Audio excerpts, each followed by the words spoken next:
the Underlord, which 2-0 plays very well, so they ban that. That's very smart by IllegalX. It shows that they know who they're playing against.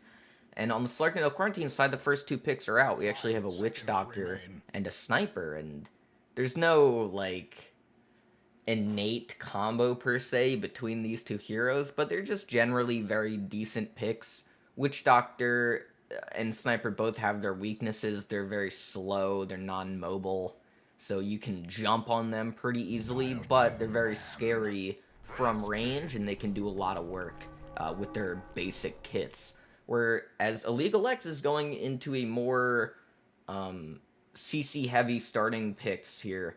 They have the Shadow Shaman and the Wraith King. Both heroes have three instant disables essentially between them. Wraith King maybe not instant, but close to it with the projectile stun that he has.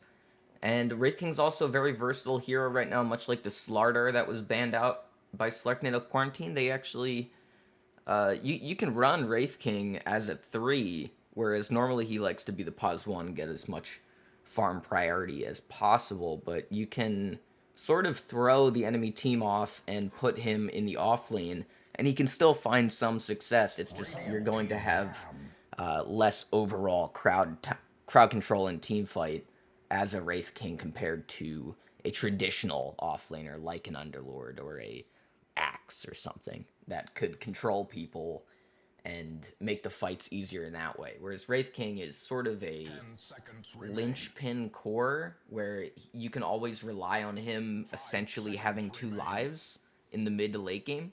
So you can play around the Wraith King as a unit, whereas the Wraith King is like the deep frontliner, and he can afford to die, and that could possibly give the advantage in the fight. But we are getting into some more bans here, so we have the Sand King from Slarknado Quarantine. I like that ban. Sand King is a really interesting position 3 hero. He has everything you want in a pos 3. He has really good team fight, really good crowd control that can get upgraded with the Ags, mind you. He has an AoE ultimate, and he farms really successfully. Sand King is one of the fastest offlane farmers in the game, possibly. So he's too much of a liability, and they opt to ban him. They also ban a Skywrath out, another annoying hero. He's more of a pest than he is anything else, unless you run him mid lane maybe, and then he can become something substantial. But Skywrath is just annoying. He's like a mosquito pecking at you for the first 10 minutes of the game, and it's really just annoying. So they ban it. And with a hero like Shadow Shaman and Wraith King who can instant disable, that gives the Skywrath a little bit too much leeway to throw his ult and get full damage out of it. So they're worried about that potential comboing, and they just ban it. There's also the IllegalX is doing a good job of banning Slarknado's comfort heroes. They have the CK and the Underlord out. CK is one of Lucifer's top carries. And also, Beef Bomber likes to play Viper mid. 2-0 likes to play Underlord offlane. I believe it's Migs that plays the Jakiro most often. And the Axe is another pick that I think 2-0 can play pretty well. So IllegalX is very deliberately banning heroes that they know Slarknado are highly comfortable with. And I actually like this strategy when you're drafting, because like there are very few more powerful things than comfort heroes, especially when you get into like when you're not in a pro match with like the highest level players who have like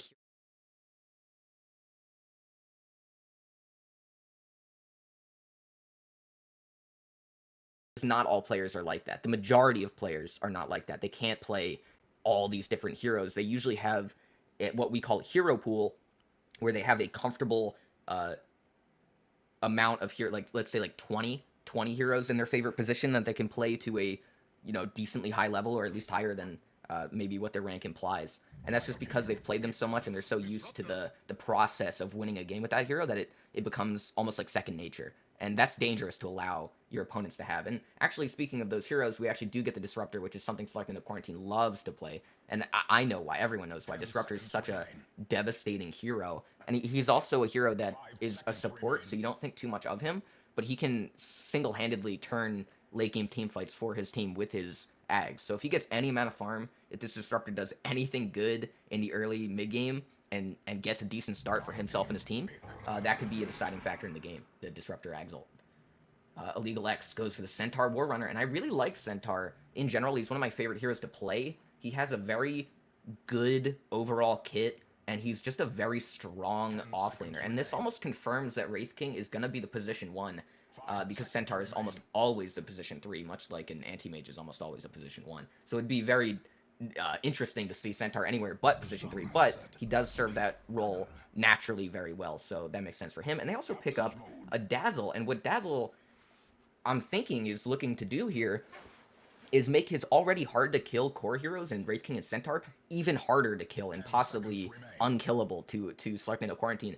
The Dazzle save will potentially give Centaur and Wraith King way more EHP than they previously would have, and they're already so strong and hard to kill if they're doing well, so this could be very scary for Slarknado Quarantine.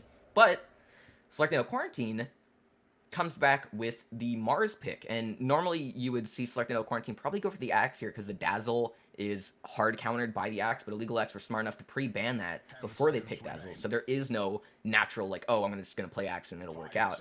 So Slarknado Quarantine goes for the next best offlaner. They go for the Mars, who's actually very good this game in general for his team. He's actually a gluing agent in the team composition here, because if you look, you have Sniper, who absolutely requires a tanky frontliner to make space for him in teamfights and give him a sort of target to shoot at while he's safe. And Mars, with his ultimate and his stuns and his frontline tankiness potential, is that exact thing that Sniper wants. Not to mention, Witch Doctor loves the exact same thing that Sniper loves in Mars, whereas he can throw his ultimate inside the Mars ultimate ring, and then just do insane damage there. And not to mention, the Disruptor combos naturally with Mars' ult, because he can ring and then ult, or if he doesn't have ring, he can substitute the ring with Mars' ult and still use his ult. So a lot of really good combo potential with the Mars here from Slarknado Quarantine. They're looking like they're trying to put together a draft that will just make their team work naturally in teamfights, and so far it looks like a very natural combination of heroes.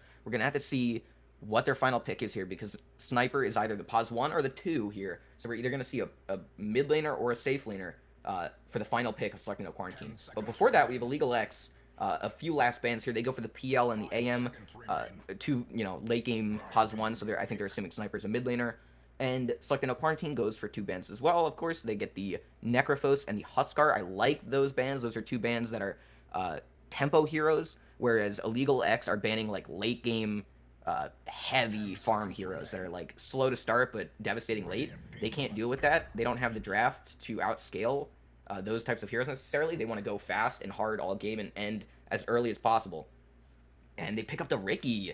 Look at that. IllegalX, a little sneaky beaky like, if you will, picks up the Rikimaru, and I think he's the mid laner. And mid Riki shouldn't be scoffed at. I mean, normally Riki wouldn't do very well mid, especially against maybe a Sniper in the early levels, but if he can get a decent game off mid and possibly even get a kill early from an early rotation, or maybe even just a mid gank, Riki is such an explosive hero, because he can go from basically just a rat going around farming like he's doing nothing to one of the scariest carries ever that blinks behind you, says "Omae wa mo shinderu," and then you fucking die. So Riki, very scary. You're gonna want a lane dominator mid, which Sniper like sort of does with his range alone and his shrapnel charges and all that, but they might opt to pick a more aggressive, natural dominating hero like OD here. There's no OD Whether ban you from what I see, and OD is like the strongest mid laner of the patch right now, except for like maybe Quap or some of the spirits, all of which are not banned. So there's so much fuel here. Let's see. Whoa, very interesting. Slarknado Quarantine says no. We're throwing Bristleback pos 1, and Beef Bomber's going to take the Sniper mid. So this is fascinating.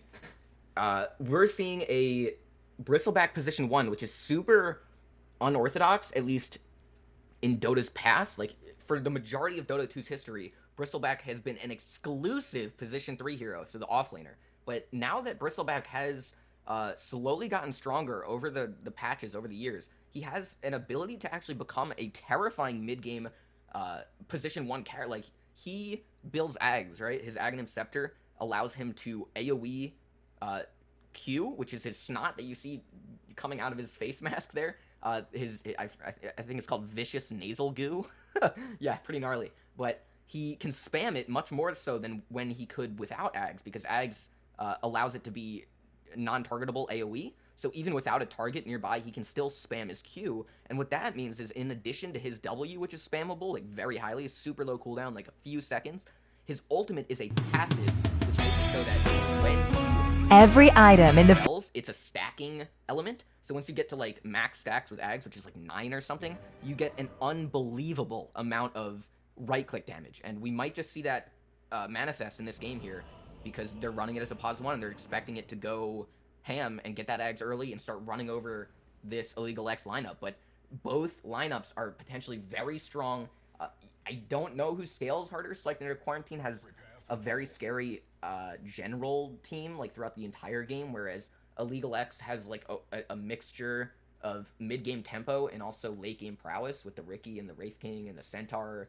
They also have really good push with the Shadow Shaman, so this is a fascinating matchup here, a really interesting mix of team comps going against each other, and I think it's really gonna come down to who catches the other team out more often in the early game to accelerate them into winning the mid-game fights, because whoever wins the most fights in the mid-game and starts getting map control will really run away with this game. I think it's going to come to a point where one team is just going to overpower the other and destroy their base. So we're going to be looking very closely at Lucifer on the Bristleback as the pos 1 versus this B-Town Wraith King pos 1, and who will accelerate faster. Wraith King has naturally faster farming with his Vampiric Spirit skeletons, but Bristleback, if he can sustain well, keep his mana up, get a few kills early, he could potentially be even scarier in the mid game. So it's very interesting to see that. This Riki is going against the sniper mid, and Beef Bomber should really take advantage of the fact that no,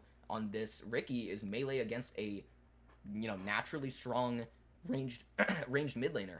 And before he gets take aim, which gives him the extra bonus range, it's not going to be too bad, but he still has to sit. Look at this. The Shrapnel just ripping no FG while he's standing anywhere near the creeps. And this gives Beef Bomber an ability to farm, but he is standing a little bit aggressively, and no FG is doing a good job here re-harassing him while he can stay in melee range with the Blink Strike, but Beef Bomber gets level 2 first, and no tanking a bit of creep right-click here, and Beef Bomber just being a nuisance. Right-clicking him. This is what you want to do. You want to... Oh, nice jump from no.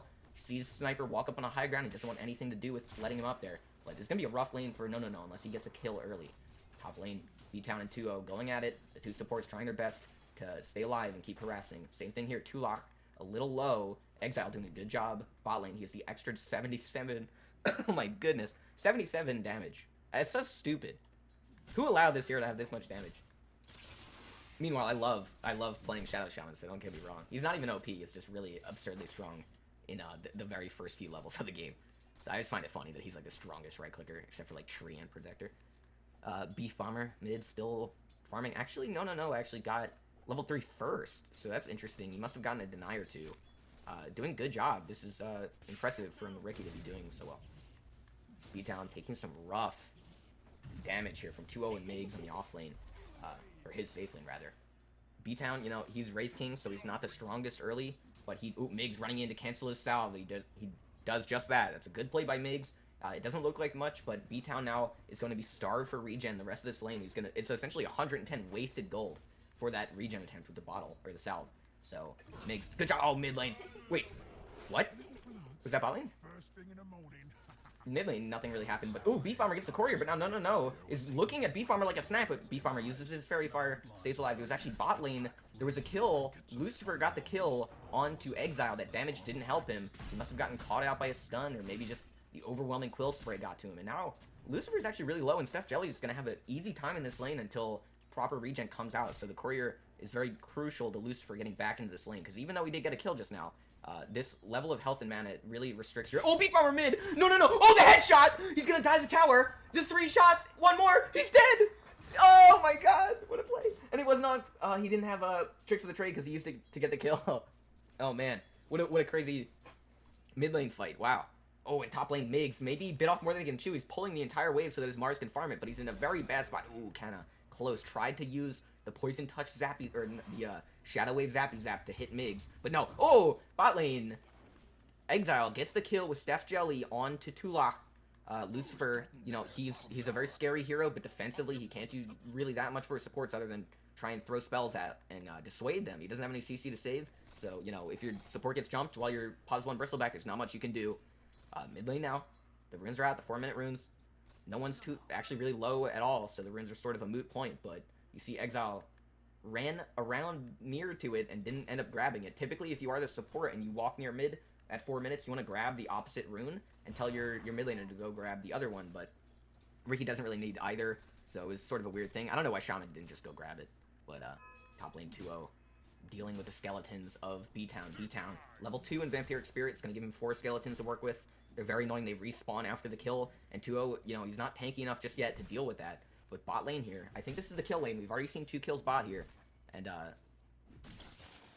it's just a lot of aggression going head-to-head here. Steph on the Centaur has the Bracer and the Ring of Health, so very difficult to actually kill right now. The level 5 advantage, Lucifer just picked it up as well. Gonna get level 3 Quill Spray, so potentially more damage to inflict. And Exile just running over there, Tulach chasing him down and says, hey, get back here. I want to cancel the Clarity, and now Exile is okay with getting it canceled because Steph Jelly's rotating in, but now the stun. The stun stops him from going too aggressive, but now Steph is stealing the stack. The beautiful use of Double Edge. It does a little bit of damage to yourself, but good God, did you see it rip that camp apart. And this is great stuff from this offlane here from IllegalX. Steph is really doing a great job. Exile may have died early, but it's hard to avoid that against Bristleback sometimes, and you want to see your offlane doing really well. That's always a nice thing to have going, because if your offlane's doing well, that typically means the enemy +1, who's the most important to get early farm, is not doing well. But actually, B-Town doing very, very nicely on this Wraith King safe lane. 2-0 doesn't have enough pressure with Migs on the Disruptor early game to maybe get a consistent damage and kill on him. So they're just opting to trade farm and all that. And Canna, you know, doesn't have Shallow Grave leveled yet, but soon Wraith King's gonna have 6, so he's gonna be really, really hard to kill. Oh, Migs gets crit. Not too much damage yet, only level 1, but now Canna throws this modifier out, and this is so much damage. B-Town following as well. Canna forced to run away, but now Migs drags him back. The stun, Canna actually doesn't tank it. B-Town tanks it for Canna. Canna's running away, but she's gonna die. Oh, there she goes. And B-Town can't really do anything about it, except right-click Migs and do more damage. He doesn't have...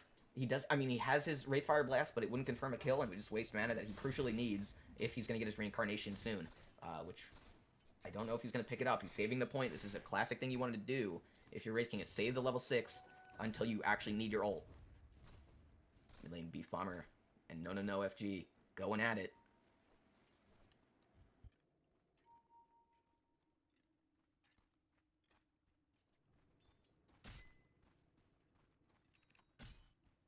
Denied.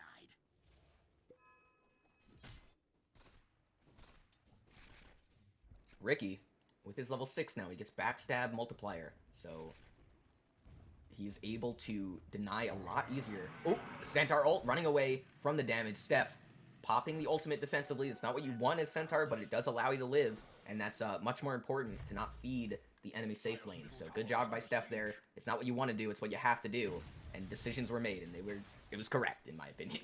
So Canna taking some damage, but now Migs getting targeted here, but a beautiful stuff from 2-0 to cease that, and now a big ultimate is trapping them inside. Migs really low, but sticking on the outskirts here. It's not enough damage, as you can see, like we talked about before. It's not enough damage to confirm anything, but oh, what? No, it's killed by Beef Bomber, who gets a DD, and no wonder he died. Double damage on the mid sniper at level 8. You can't really do anything. And if I were Exile right now, I would be pissing my pants being anywhere near this sniper, but Exile has big balls, just takes the farm, doesn't worry about the sniper. Sniper's going off to do his own thing. Maybe use that DD to farm. He sees a stack here, he's going to go for it. 850, maybe going for the double stack. Yep, Beef Bomber. Oh, missing this stack here. Forgot to go for that one. He's just farming the current one. Does get the stack on that one. Maybe could have gone for the second one. He was right there, he had vision, but, you know, sometimes it's tough to stay on track of everything. And now no, FG, after getting killed mid, is a bit aggro. He's looking for other lane kills, and now he actually spots the rune in the triangle of the Radiant and steals it for himself. What a sneaky little bastard Ricky is. Ooh, Migs. Ooh, the courier. Very smart of Migs to keep it in the tree line so that no doesn't get a free courier in there. And, you know, he's the mid laner, but he's just kind of, like, sitting away from lane now, letting his position 4 soak the middle XP. But now, he's coming back to mid. Beef Bomber sticking very far back on his tower. That's a smart move, but he doesn't know Ricky's sitting in the tree line. Exile sort of baiting, looking like a snack mid to maybe bait out. Oh my god, look at the range on the sniper Q. It's unfair. This is what we're talking about. This is a normal... Oh, Beef Bomber spots that. The haste rune from Ricky. Uh-oh, Beef Bomber, you might want to go behind your tower, buddy. Beef Bomber, the Ricky, he sees him with the word here, so he just kind of backs up now. And Ricky with haste is known about, but now Mars might be in trouble. He's running back. He has the feeling he had the call out from Beef Bomber at mid. And now No has his haste running out near the top tier 1 tower. It's a very odd circumstance for No, because he wants to go gank and disrupt these side lanes, but he hasn't been able to find anything, really. And now Migs, maybe... Ooh, puts the ward down and just sees him. No, just stands there like a Chad, but now he goes in. And the Wraith King, hello, B-Town, you gotta follow up for your buddy here. And 2-0 dissuades, but now B-Town, maybe a little bit later, is gonna run in anyway and almost gets the Q off. Migs running for his freaking life. No. Gonna meet him in the trees. And now B-Town gets the stun and the kill. IllegalX finds the kill onto Migs in this offlane. But now 2-0, huge ultimate. He's gonna get 2. B-Town, his ultimate pops, but no! 2-0 needs to run away, and no, FG is following. He's gonna get the kill. Ricky got what he wanted. The side lane kills are up and out. And that's great stuff from IllegalX. They got what they wanted. B-Town actually chasing Tulak. Tulak, maybe a TP in vain. He's getting hugely crit here from the level 3. Ooh, and B-Town... He's hunting. He's hungry. He wants the supports. He wants to feed on their flesh. But he doesn't get that one. He does help the Ricky to accelerate, and that's always good. Lucifer, though, left to his own devices almost in this bot lane, where Steph Jelly is actually doing very well. The Vanguard is picked up fully, and maybe a rush Blink Dagger would be in order here. You never know. A quick enough Blink Dagger may just throw off the enemy team enough to win you the mid game. Now Lucifer doing some... This is what we see from Bristleback. This is a classic Bristleback moment. Freaking mashed. Oh, ultimate. There was no Wraith King ult. He was down, so he had to run away, and 2-0 didn't have the cooldown. Oh, but Ricky with a DD runs into 2-0, and 2-0, nice stun there to dissuade the Ricky. Well, actually, stop the Ricky. There was no way Ricky could choose to do anything other than be stunned there. But Ricky stopped in his tracks, mid lane. Oh my goodness, kinda tanking. Oh, but there it is. Beef Bomber follows up. The Shrapnel gets the kill on the Kanna, and that's actually a really soft counter to the, oh, Ricky running around here. He's DD, he wants Beef Bomber, he's gonna, DD times out, but he's right there, beat down, can maybe get the stun, but now Tula is right behind Beef Bomber, getting stunned and hit. He has to stay alive here, he's running as fast as he gets the ultimate from Tula. It's a beautiful ultimate, kills both, and B-Town doesn't have ultimate either, so he falls. Oh, Beef Bomber looked like a snack, but it was Tula who fired back, baby. Oh, man. Did you see that ultimate? The Death Ward with the level 4 Maledict and the perfect Paralyzing Cask. Just a magnificent play here from Tulak. And that sucks. That really sucks if you're IllegalX. They wanted that kill, and they maybe got a little bit too overzealous. And now Migs and 2-0, with this newfound momentum, are running at Exile in this top lane. They're like, screw this wave, we don't need it. 2-0 running it very fast near, and ooh. Okay, now that they see the Wraith King, they maybe get a little wary. They pop the Kinetic Field to maybe catch, but no, nothing comes of it. B-Town goes back to farming. He has his Helm of the Iron Will in his backpack. Maybe a little swappy swap for the Quelling Blade. I don't know if that would give him... Maybe he doesn't need the armor or the HP actually right now. That's actually interesting. I wouldn't even thought to do that, because normally I would probably swap the Blades of Attack for this, but he's full health, full mana. He doesn't really need anything regen-wise, but now he's getting pulled back. Tula and Migs setting him up. The big stun, the big ult. You can't get away from the Static Storm. He's so low. His ult open in 3 seconds, but he dies before the beautiful time play from Slarknado Quarantine. Now Exile doing his best he can, but 2-0 with the ultimate, and Beef Farmer just on the back line shooting, and now Steph Jelly TP's top, but quickly realizes there's nothing that can be done here. The Ricky's maybe the only saving grace, but Beef Farmer's just farming these wards here from Shadow Shaman. Gimme the gold, and Beef Farmer gets mucho money. Wow. Okay. Big play here from the supports of Slarknado Quarantine to once again kill Wraith King, and Wraith King is so hurt by this that he actually TPs to the outpost to farm jungle. He's like, screw the lane, I'm getting out of here. Don't even talk to me. I'm farming jungle, and that's respectable. We've all been there.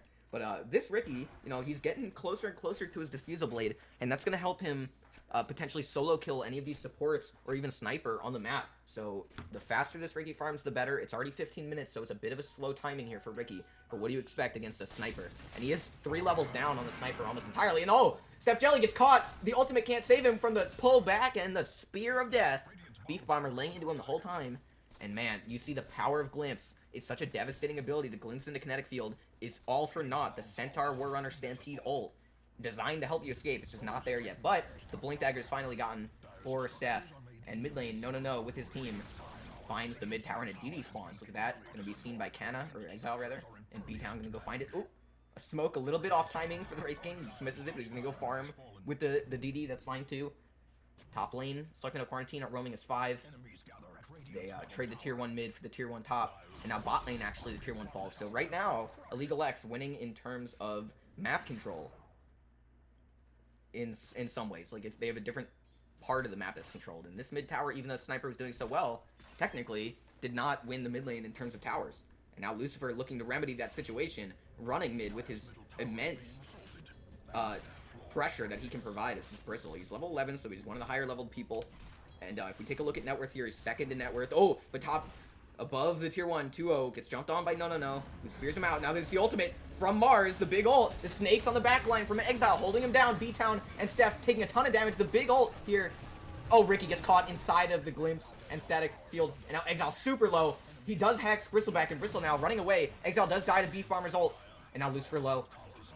A bit of a trade here, 2 for 2, but it is the mid laner for IllegalX for the pause 3 Slarknado Quarantine, so in some ways a bit of a win for Slarknado, and they're still pushing mid and farming these snakes a bit. Beef Bomber should honestly be killing these snakes just for the farm.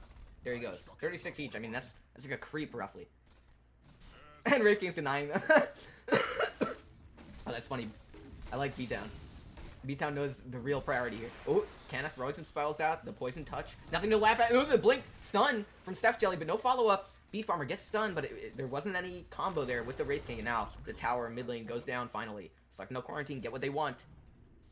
Now they're going to disperse and maybe look to go bottom, but now no, goes on to Migs. Migs very low, going to static field and walk out. Now Beef Bomber in a bad spot, gets stunned, but actually gets away with the Force Staff. No, getting ulted in the stun, and the double stun is going to pop.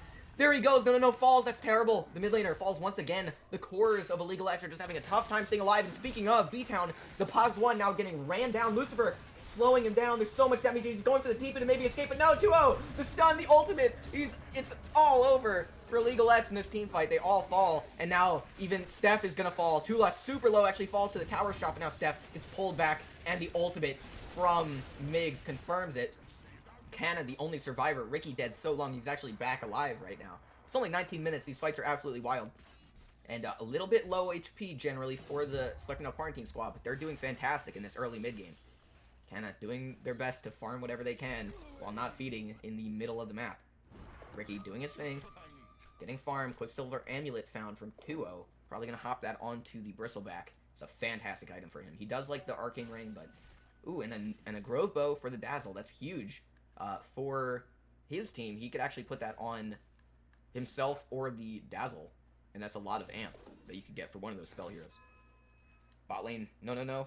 Sees the Mars, doesn't stick with him. Big farm here from 2-0. 2-0 can use his Max God's Rebuke, spam these camps with it, and he'll blow through them. You see him ferrying Clarities here. That's what you gotta do. And ooh, there's a haste, there's an Arena of Blood coming back, and a Blink Dagger online. This is a kill moment. Canna looking like a snack, maybe doesn't realize her predicament.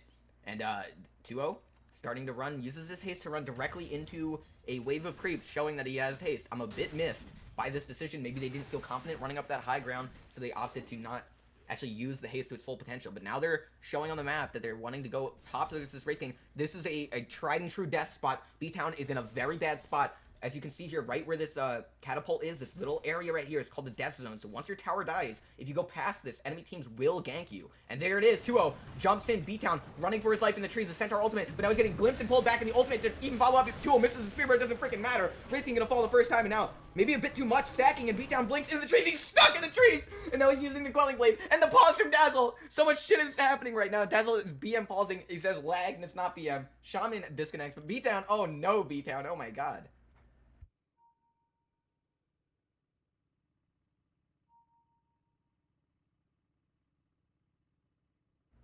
B-Town is in a predicament right now. He is stuck in the trees. Oh my god.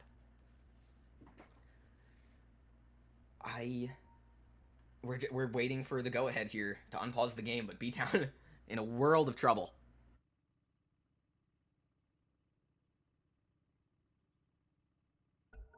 And here we go. B-Town is the focus. Everyone sees him. They had all the time in the world. He's stuck in trees. Now they see him. Oh, Wraith King. It was an unfortunate blink. And he does fall, and Slarknado Quarantine's gonna look to push his top tier 2. They have everyone here, and they say, you know what, we're gonna use our leverage and our team fighting to push this tower. But now, IllegalX is doing some nice ratting here, forcing some TPs back. The snakes on the tier 2 tower mid are forcing a 2-0 rotation. He throws the spear to check for anyone around. Oh, Kenna goes top. Maybe a bit of a scary TP there, but no, Lucifer's gonna TP out. They're going bottom. Oh no, Stefan, no, are in a bad spot. Look at the damage from Bristleback. He's so big. And now this is not good. Steph needs to get in range of the blink, so no, can run. There it is. He blinks away. No, running for his life. Stun, it just barely misses. Oh, but no, in a bad spot. No, he can't do anything because 2-0 through the stun. And now the pull back, the glimpse. Steph still in a bad spot. There's a ton of people, but the big stun catches 3. Trying to run away, but so much damage here. 4 heroes laying into them. And Steph falls, but top lane, Sniper, Beef Bomber caught out by Exile and B-Town. There's nothing you can do. And B-Town gets a nice, juicy sniper kill, 684 gold. And Exile laughs with his carry. No, we'll find you, we'll kill you if you're anywhere near. And that CC works out. How's everybody doing? I see BDBR in chat. We got Tankman and Upping iFeed, I think is how you say that. What's up, guys? Thanks for tuning in. I hope, the cast is going alright. I got the net worth up a while ago. Sorry about that. And Exile spots the regen rune mid. Might just grab that to deny it from the enemy team, but actually, Slarknado Quarantine, sort of team farming bot lane. They're spending a lot of time together, and this might actually give IllegalX a level advantage, because they have a 3k gold advantage, which is, you know, something, but it's not a massive lead by any means. This is still a very close game. Now Mig's forced to TP top, deal with this tower pressure.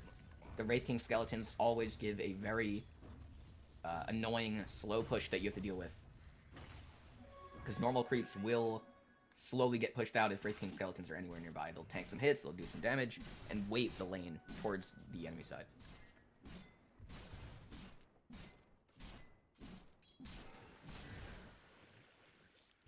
Wraith King going for the tried and true mid-game build, which I like to run as well. He has the armlet. He's going for the Desolator. He has his Blink Dagger already, so he's already a very strong mid-game core. He can do a lot. The Blink Stun can be absolutely devastating to a sniper, to any of the supports. So I like this build from B-Down. It's looking good. No, FG has his Diffusal.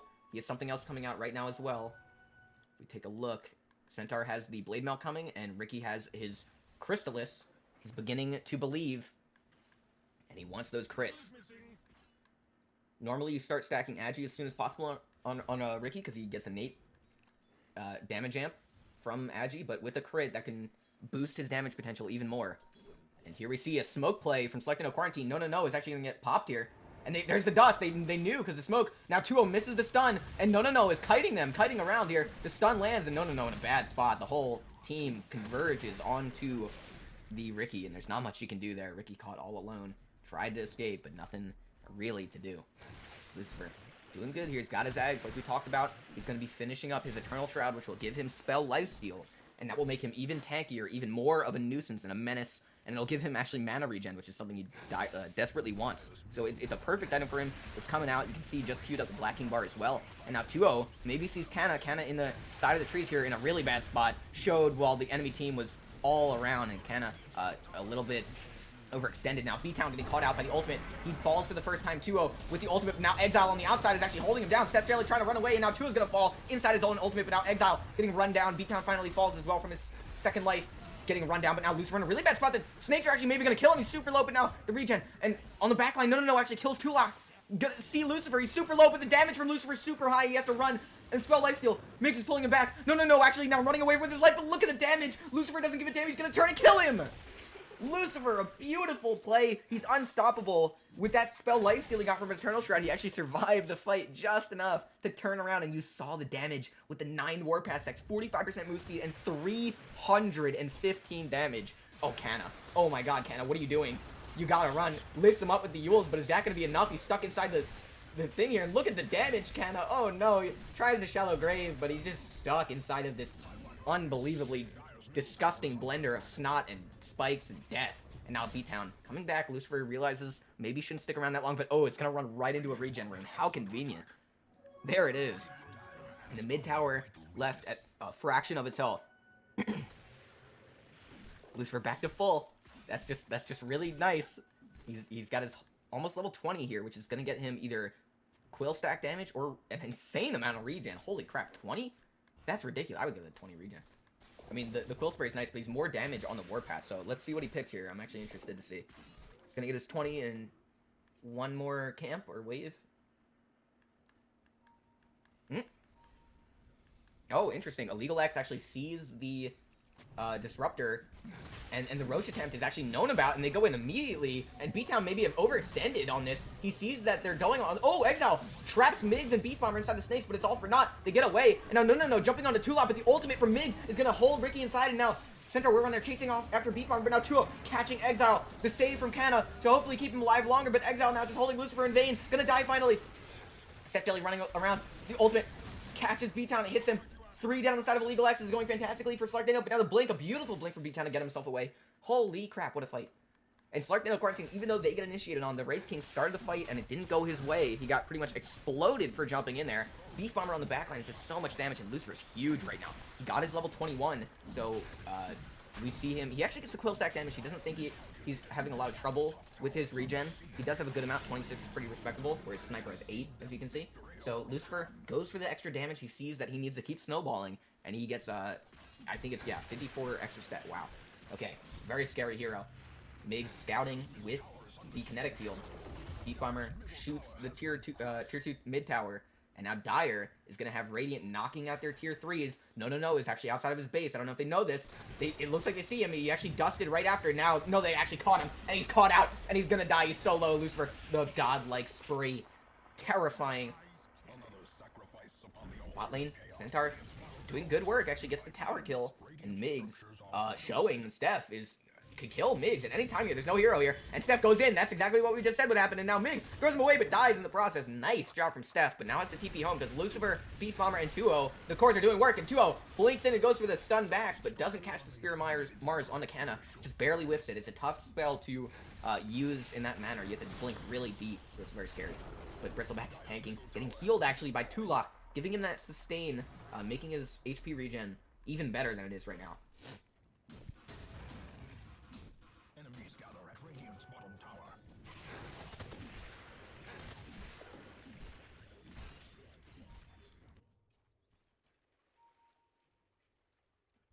Some tier 3 neutrals picked up on the side of Slarknado Quarantine. No, has his Yasha now. He's probably going for maybe a Manta. Could be getting a lot of things. Could be getting Sanjin Yasha maybe for the status resist, which he's having trouble with. The crowd control. Steph, is going for this Shiva's Guard. It's a very good pickup this game, slowing the attack speed of the Sniper and the Bristle. It's all very good. Also more armor. What else could you ask for? Centaur. It's also a very good item to blink into a team fight with, because you blink Shivas and everyone is already a little bit damaged and disheveled and slowed and all that. So it's a good pickup there.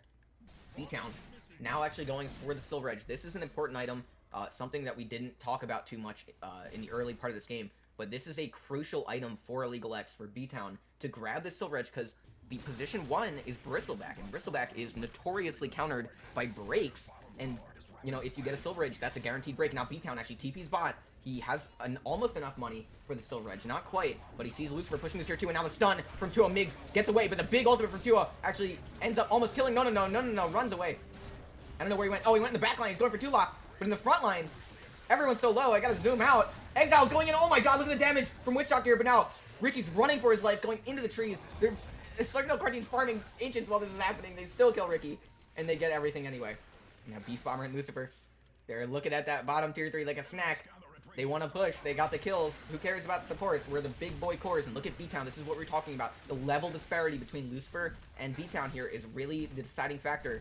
Wraith King can't really contest a level 24 Bristleback. It's just going to be nearly impossible to do without feeding, especially with your 3 heroes dead. Now, Beef Bomber moving in like a maniac. He has Aegis. He doesn't give a damn. B-Town gets headshot and killed, and now he's going to get followed up. Oh, the blink in! Maybe a little bit too overzealous for Beef Bomber, but he does have Aegis, so it pops, and he comes back. And now B-Town getting rammed down, his ultimate's dead, but now Canna trying to save him. It's not going to save him. There's too much slow. The ultimate from the Sniper. The damage is too much. Lucifer runs them down, and the Ags is so crazy. He's 9 stacks. You can't do a thing. Exile in the trees, terrified for his life. He's just standing there. What do I do? And there's not much you can do. I mean, Exile, he's just this lowly support. He's been doing pretty alright all game getting CC, but this is so much damage, and this is what we talked about. Which team would get the most farm in the early mid-game and then start to run over the other, and it seems like it's Slarknado Quarantine running over IllegalX now. Lucifer level 25. He doesn't give a shit. Look at him. Literally doesn't give a damn. The enemy team is all right in their base, looking at him take their towers, and he just doesn't care and is just hitting the towers.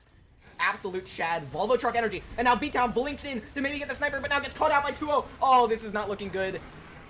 B-Town still inside the ultimate, gets pulled back, and now no, doing everything he can to kill the sniper. The big damage here. Sniper getting really low. He doesn't have Aegis anymore, but now no, he's getting low, and he falls. Tula with the ultimate and the stun. There's too much team fight, too much damage. Lucifer spamming the anime voice line from Dragon Knight. And this one's GG. This is over. They're gonna call it soon. There's literally no way for IllegalX to win at this point. They have died too many times. There's a 22k net worth lead. I hate to say it, but this one's over. A very nice performance from Slarknado Quarantine. They ended up winning enough fights to carry themselves through the mid game. And at 35 minutes here, they're gonna look to end the game. Tier 4's Mars is just playing with his food in their base. Throws the spear. Nothing really being done here. He's just kind of memeing. There's nothing Exile or Kenna can do. They don't have pull. They don't have anything. This game's over. Oh, Exile doing as best they can. Gets stunned out of it. The ranged spear enough to cancel the channel. And now Tula running down Exile. Kind of stuck in the base. And now Exile trying everything. They're just slowly hitting the Ancient. This is a slow and drawn out death here. Steph trying to save it, but there's nothing they can do. And GG. The first game goes to Slarknado Quarantine. And is that right? Is that 13-0? Who had that scoreline? It's to Bristle. Bristle went 13-0. Yeah. Oh, man, that's rough. Wow. GG. MVP. You know, some people would say, like, oh, Bristleback didn't die. He went 13-0-15. Obviously, he's the MVP, and I would agree with you. But I would like to have a special mention to Tula that game and Migs on the supports of Slarknado Quarantine because they counter-rotated and counter-ganked IllegalX just enough to really turn the tides for their cores. So, really beautiful play from Slarknado Quarantine as an entirety, as a whole. And IllegalX is going to have to look for answers within themselves as a team. They have to, because I think what really made that lineup work is the fact that Slarknado Quarantine didn't really mind what IllegalX was picking. They just picked heroes that they knew would work really well together. And IllegalX, I don't think they had that same level of team fight coordination naturally as a composition, because Kana and Exile, although they were doing good work and saving their team, it was mostly defensive play rather than offensive crowd control, whereas Tula and Migs had a much easier time providing that aggressive crowd control, which then allowed Lucifer, 2-0, and Beef Bomber to clean up. Whereas IllegalX, they were sort of in the realm of having to dedicate their core to initiating, and what that would do is that would usually overextend IllegalX for Slarknado Quarantine. So I think a really good draft from Slarknado Quarantine won them that game, and they played it beautifully, and yeah. So next game should be coming up soon. We will take a very short break, and we'll be back in just a few minutes, guys. Thank you for tuning in. Crazy game 1. We're going to have to see if IllegalX can come back game 2, or Slarknado Quarantine gets a clean sweep. We'll see in just a minute.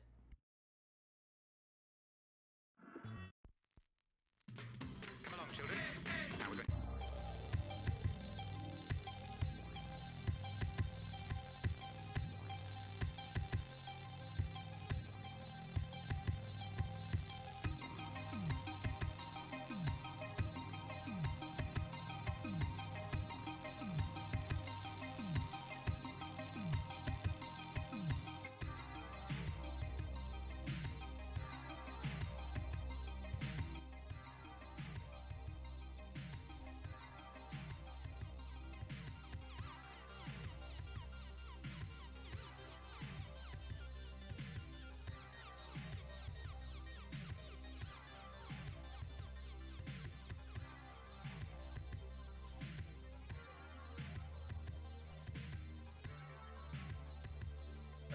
Hello.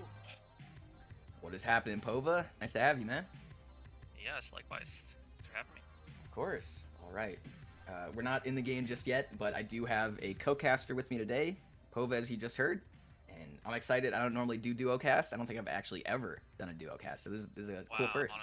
I'm honored to be your first time. Thank you, sir. Thank you for being here. I'm not sure. We'll just kind of like flow with it, I guess. We'll figure it out as we go along. Yeah, no pressure. It's a learning curve. Yeah, I mean, you know, I'm just gonna keep doing what I normally do, but I'll try to not talk over you if you have points and stuff, you know. Yeah, no, we'll just be two guys talking about Dota. Yeah, dude, I finally get to bounce ideas off someone, so I'm gonna ask you a lot of questions. I hope you're ready. Oh, bring on the theory crafting. Hell yeah. Oh, we got some. Yeah, I caught the tail end of this game here. Yeah. Game 1. It was yeah, the snowball effect really came into play, huh?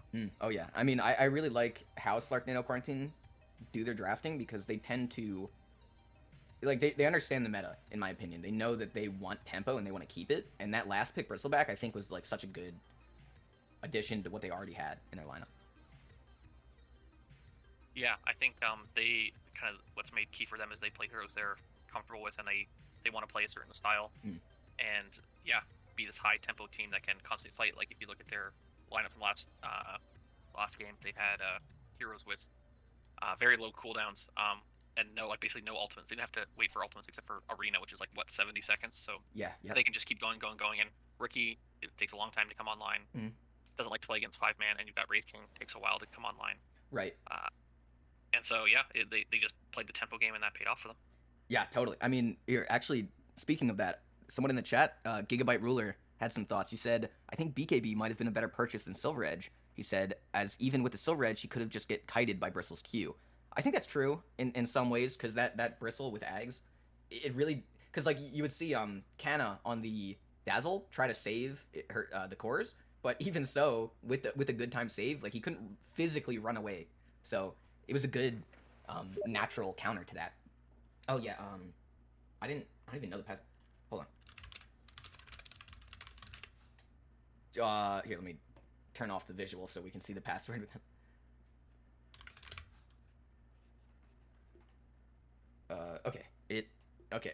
Yeah,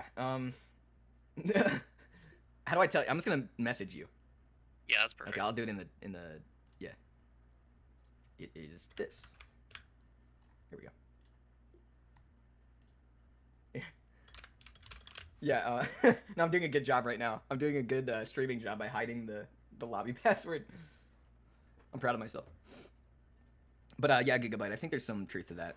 Although I think you know, he maybe should have gone, because he went Blink Dagger that game, right? So that's 2,100-ish gold that he spent on a mobility item, and it wasn't a Silver Edge, or it wasn't the Silver Edge yet. Like he could have maybe replaced the Blink with a Shadow Blade, and then gone BKB and finished Silver after. So I think you're right. I think maybe the build was a bit mistimed, because he didn't end up coming online fast enough to dissuade that Bristleback from just running at him.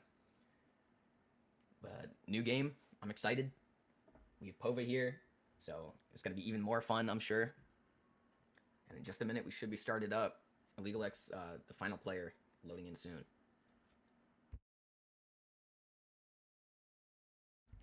You can just jump in the broadcast channel, right? Yeah, I don't see you in the broadcast now. Oh, you don't? I just see, it's like, checks open ones. I don't actually see anybody in that. What if I create a new channel? Oh, yes. Okay, there we go. All right. Okay, sweet. I will be the camera guy. Yes, please. It ain't easy. I know. I've done it once or twice, and yeah, it's a learning. Oh man, a while to get used to. Yeah, especially like I think I could do a much better job if I wasn't also talking, because like I swear to God I miss like kills because I'm not looking at the map as much as I should when I'm like talking about what's happening. So maybe you can help. You'll be like, oh, bot lane. Like, I'll be like, oh shit. But yeah, I'll try to be the watchman. Thank you, sir. All right, let me make sure my Steam is on D&D, so I don't get any pings during the game. Always hate to see those. And before we get into this next game, let's just take a look at the graph of last game, because I didn't check that out last time. So here we go, Team XP. You can see that they started to climb around the 30-minute mark is when things started to really go their way.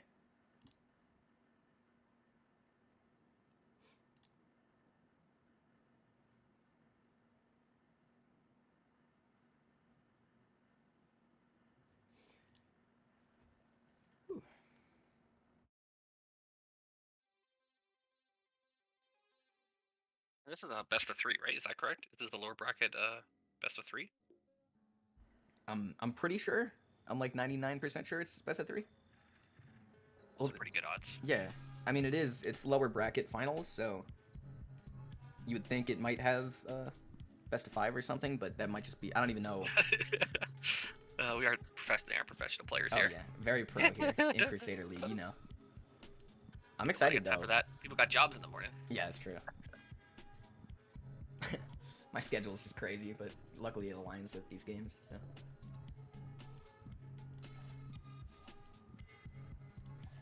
All right, everyone is in the lobby. We should be seeing the game kick off soon. We're looking at the first pick, coin flip.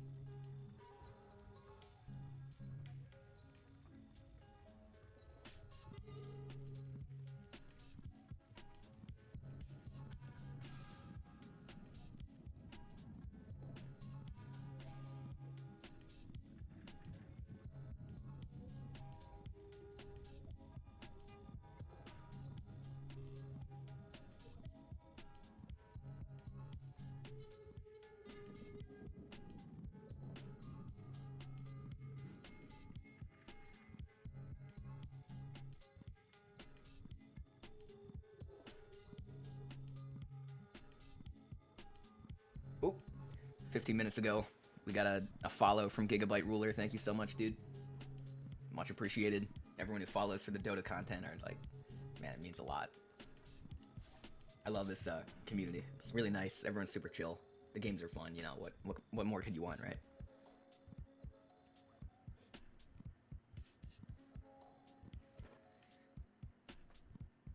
How long have you been doing casting? For leagues like this?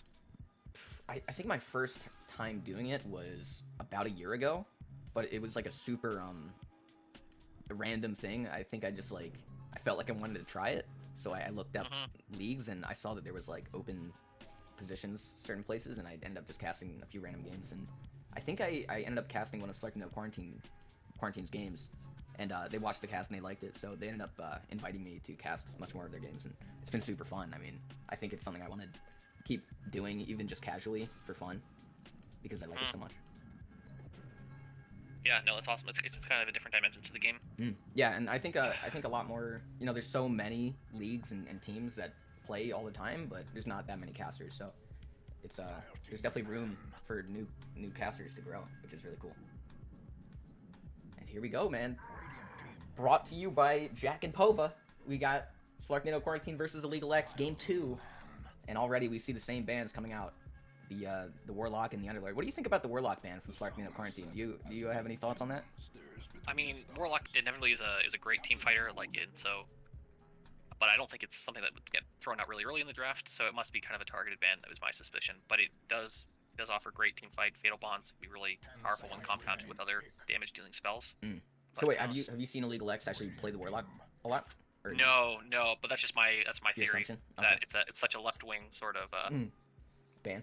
far out sort of band that Yeah. it must be somewhat targeted. I was also a little bit surprised by that, especially as a first ban. Like, I wouldn't consider Warlock a first ban ever, I don't think, but they do, so very interesting. And still from IllegalX, they go for the comfort bans, which I like to see. It makes the games more mixed up, you know? Yeah, and Underlord and Shadow Shaman, two of the sort of heroes we were talking about earlier that just feed right into that snowball sort of momentum-based draft, and with Serpent Wards and with the Firestorms and general pushing that Underlord provides. Right, yeah, 100%. I mean, I'm personally, as a player, I'm scared of 2-0's Underlord. Like, I would 100% die to 2-0's Underlord if I was playing Pause 1, so I would ban it. So I like seeing it from enemy teams. They clearly know Slarknado Quarantine, and I like that. I think it's an extra dimension to the drafting phase when teams know each other like that. And oh, look at that. Actually, a little swap here from IllegalX. They actually pick up the sniper first. They find it really high value. They want to run it. They saw what Beef Bomber was able to do with it, especially with his frontline crazy team. So they like that. They're going to pick it up. Yeah, it is kind of a deny pick sort of situation. They saw how well it did last game, and they wanted to make sure that it doesn't get in his hands this time. But the trade-off is that obviously now Slarknado knows it's going to be a sniper. That could very well be the mid.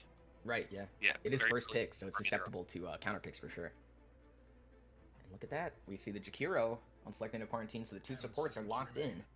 And two very, very generally good supports. We just saw Witch Doctor last game do fantastically. I believe it was Tulach on the Witch Doctor.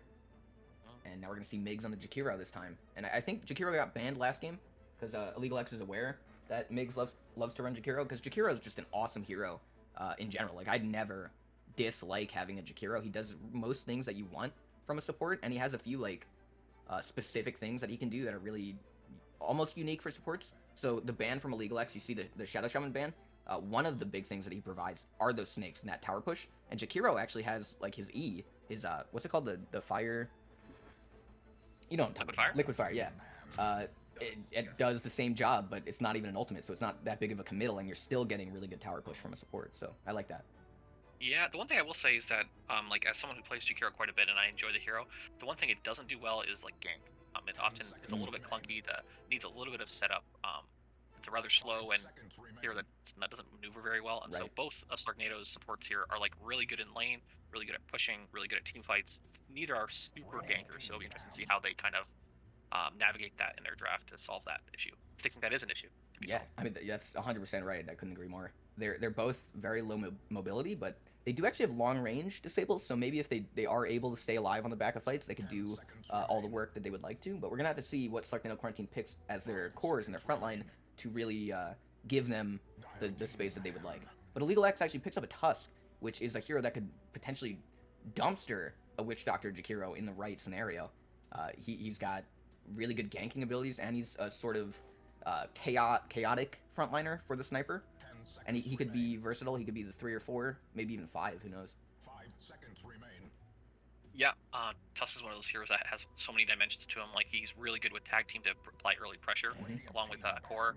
He's got really good initiation and kind of lockdown potential when fighting around the map with shards. And then, obviously, he's got some great physical damage with Walrus Punch. So it'll be interesting to see kind of what this Tusk wants to do. Usually it's a very early game centric sort of hero that rotates and ganks, and so we'll see if that's kind of what IllegalX are cooking up here. Yep. That is exciting. I wonder who's going to play the Tusk. It's maybe... I feel like Exile is typically the more aggressive of the two supports, but that I've only seen so much from IllegalX, so I'm not sure exactly. But they're still banning the comfort heroes. IllegalX almost identical bans from last game, which isn't too much of an issue, but Slarknado Quarantine clearly showed that they can work around that, so that's a feather in their cap, if you will. 5 seconds remain.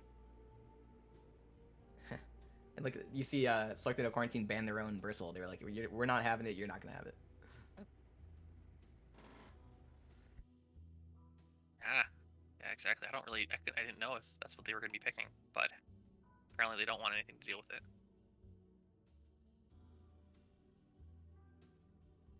A lot of time taken here for IllegalX on their 5th ban here, which is interesting. Oh, they go for the PL, so it wasn't even a unique ban. They banned that last game.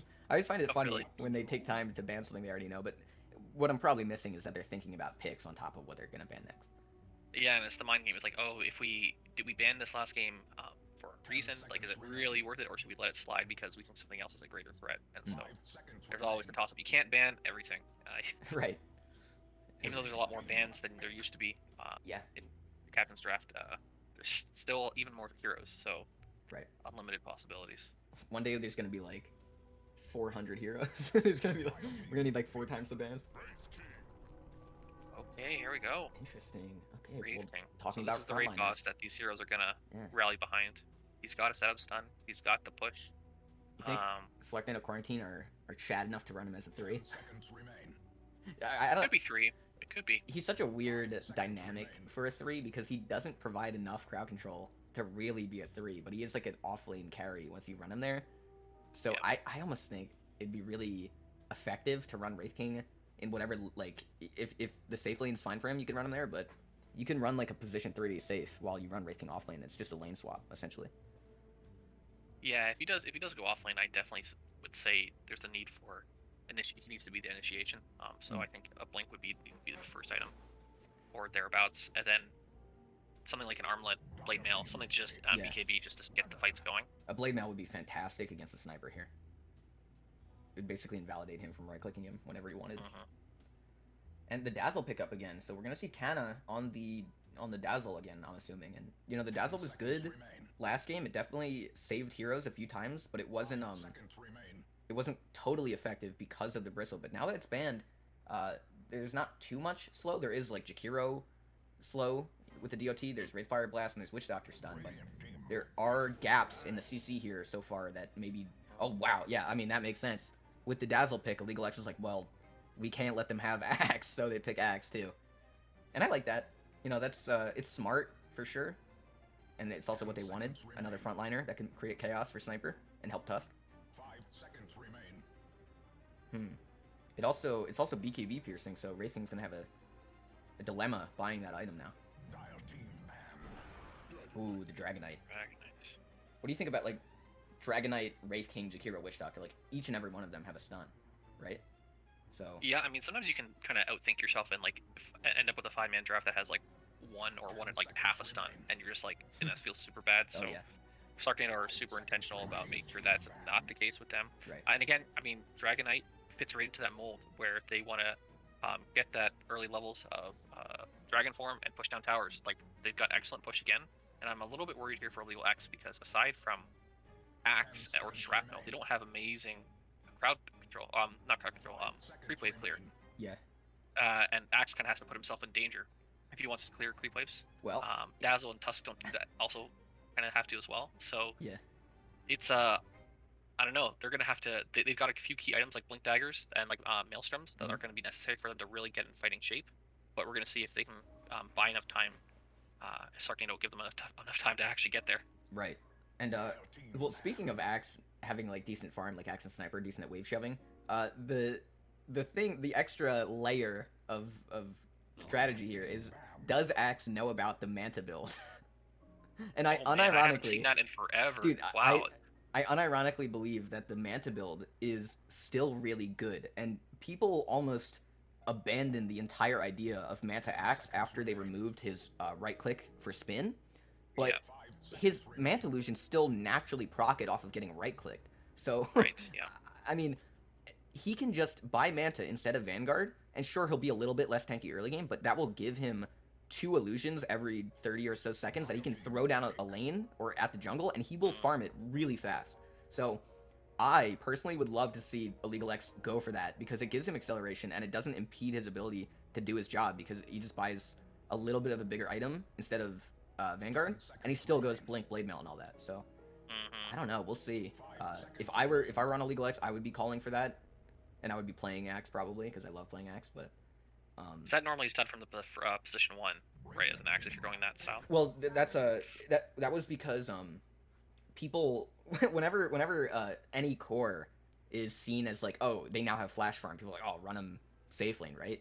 But Axe is still Axe, like he can still off lane because he's still like in general tanky, and I actually prefer him carrying quote unquote with Manta build from the off lane, because you can invade their jungle really easily and take all of their farm, and the enemy carry is sort of starved. Oh, we're talking too much. IllegalX picks up the Drow Ranger. Yeah, speaking of starving, you don't want to starve this Drow, because she definitely is one that needs these items to be relevant. That's true. We'll see. Again, it's a little slow. I mean, she does output a lot of damage, but these are some tanky heroes on the side of Slarknado, so I'm interested to see how this Drow will pan out. I think Slarknado now is going to be looking for... I think they're looking for an offlaner. I think they're looking for 2-0, something to provide a little bit of tank. I was wrong. Yeah, I'm they wrong. are doing the Wraith King off lane. You would think, right? are DK mid. indeed. Yeah, Lucifer on the PA safe lane, of course. Yeah, Beef Bomber's mid on DK, and we get the 2-0 Wraith King off lane. Awesome. We actually do see the Wraith King off lane. And there, you know, with this PA pick, right, there isn't as much of a natural team fight progression for Slarknado Quarantine as last game, where they had all these amazing spells to string together. It's much more pick-off oriented now, with single target stuns and really high nuke damage on the cores. Which is scary if you're Drow Ranger or Sniper, particularly. Yeah, exactly. So win condition wise, right? I think IllegalX is going to be really dependent on the Axe and the Tusk this game to get them into a good mid game, because this Drow and the Sniper are almost fully dependent on their team to keep them alive and in the backline. But they do have a Tusk, they have Snowball save, right? They have Dazzle save, they have Axe to fizz, to force aggro, rather. So there are ways to really control Slarknado Quarantine, but it's gonna come down to who strikes first and strikes hard, like wait, like Cobra Kai or something. Yeah. Yeah, I think it's a good call. I think this game really is going to come down to initiation.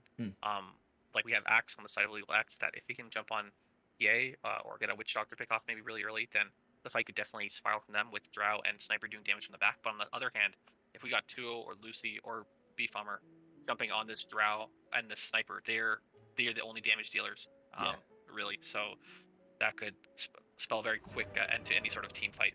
So we'll see. This is gonna be interesting. Again, the conflicting styles of push versus kind of stall and farm. So let's see what happens. Right. Exciting match here. IllegalX needs to pull the rabbit out of the hat this game and make sure that they get the win so that they can stay in and have the hope of getting to the grand final of the bracket. Prepare for battle. Here we go. Let me start off with last hits. Make sure not to not have that on this time.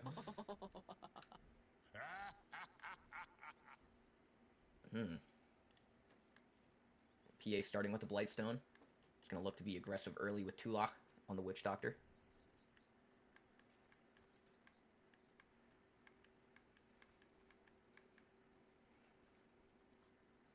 You know, level 1, I'm not actually sure which team is stronger. Both teams might want to push their luck here. Yeah, Maledict is a great spell, but tag team, I gotta give it to tag team. That just is such a potent spell in the early stages of the game. You're right, and he does have it leveled, so guaranteed he's going to have to use it if he's using anything. So they're waiting. They're looking at the bottom bounty rune here in the river, and Lucifer is looking at it as well. So we might see one of the Slarknado quarantine cores here at the start of the game run into maybe more than they can handle. Beef Bomber and Lucifer, they're looking at it. Exile, zoning, knows he's strong. 3v3, 3v4 actually. The stun goes out, but they end up grabbing the rune and trading 2 for 2. Exciting. 2-0, man. He's got the Wraithfire Blast level 1 here. So that's a classic offlane Wraith King thing. You want to use it to confirm range creeps by either stunning the enemy and getting the last hit or just throwing it at the range creep. So we'll see how he does. The Drow has the potential to really ruin his game here, but it's going to come down to the MIG support, and he already is throwing spells out. We'll see how B-Town deals with that. Ooh, bot lane, Exile doing work with his tag team on Tula. The supports. I love the dynamic of early game supports. They always just beat the crap out of each other. Yeah, and Witch Doctor leveled up Paralyzing Cask instead of Maledict, so it means they don't have that compounding damage to punch dives, at least at level 1. That's right. So I think the benefit should definitely be Tusk. Ooh, big stun here from Tula. Gets it on the Exile and Staff. Confirming ranged last hits for Lucifer. You like to see that from your supports, helping confirm those range creeps.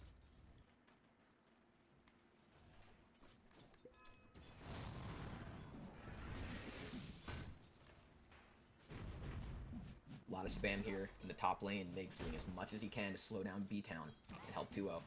Mid lane Beef Bomber taking an exorbitant amount of spam here from No on the Sniper. Is this a naturally tilted lane for the Sniper against DK? Ooh, well, I'm not a mid player, so I cannot say what the exact matchup is, but I just know that Sniper is so obnoxious to play against. That indeed I mean, Dragonite really shouldn't die with points going into Dragon's Blood, but I think that's getting the right ho-ho ha-ha is just so infuriating. Dude, I should get a soundbite for that, actually. That's a good idea. Oh man, I might have to retire. And you see here, Beef Bomber is almost forced to take, like, 100 damage every time he wants to go for a last hit just by sitting in the shrapnel. But he does get a deny, though. Having trouble lasting on a tower. Sniper's just hitting the, ooh, bot lane, actually, Exile. Ooh, forces Snowball. Get away from Lucifer and Tulach, who are very dangerous early games. You know, she has the Blightstone. It works with Stifling. She can, at range, take your armor away. And Tusk only has 5, so that's actually taking, you know, almost half of his armor every time she does it.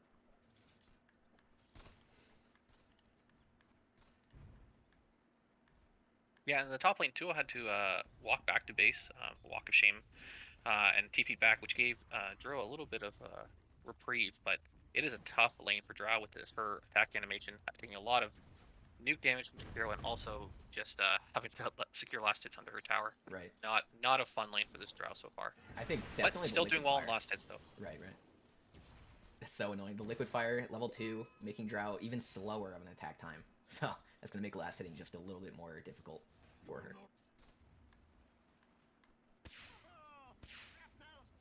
Sniper making sure to stack his camps here. PK actually running to steal it. Beef Bomber gets the steal, but now there's a second part of the camp here, and he's just taking right-click damage from the sniper. That's not ideal. Missing some last hits mid here. Tough lane for sure. Dire has slipped by Radiant.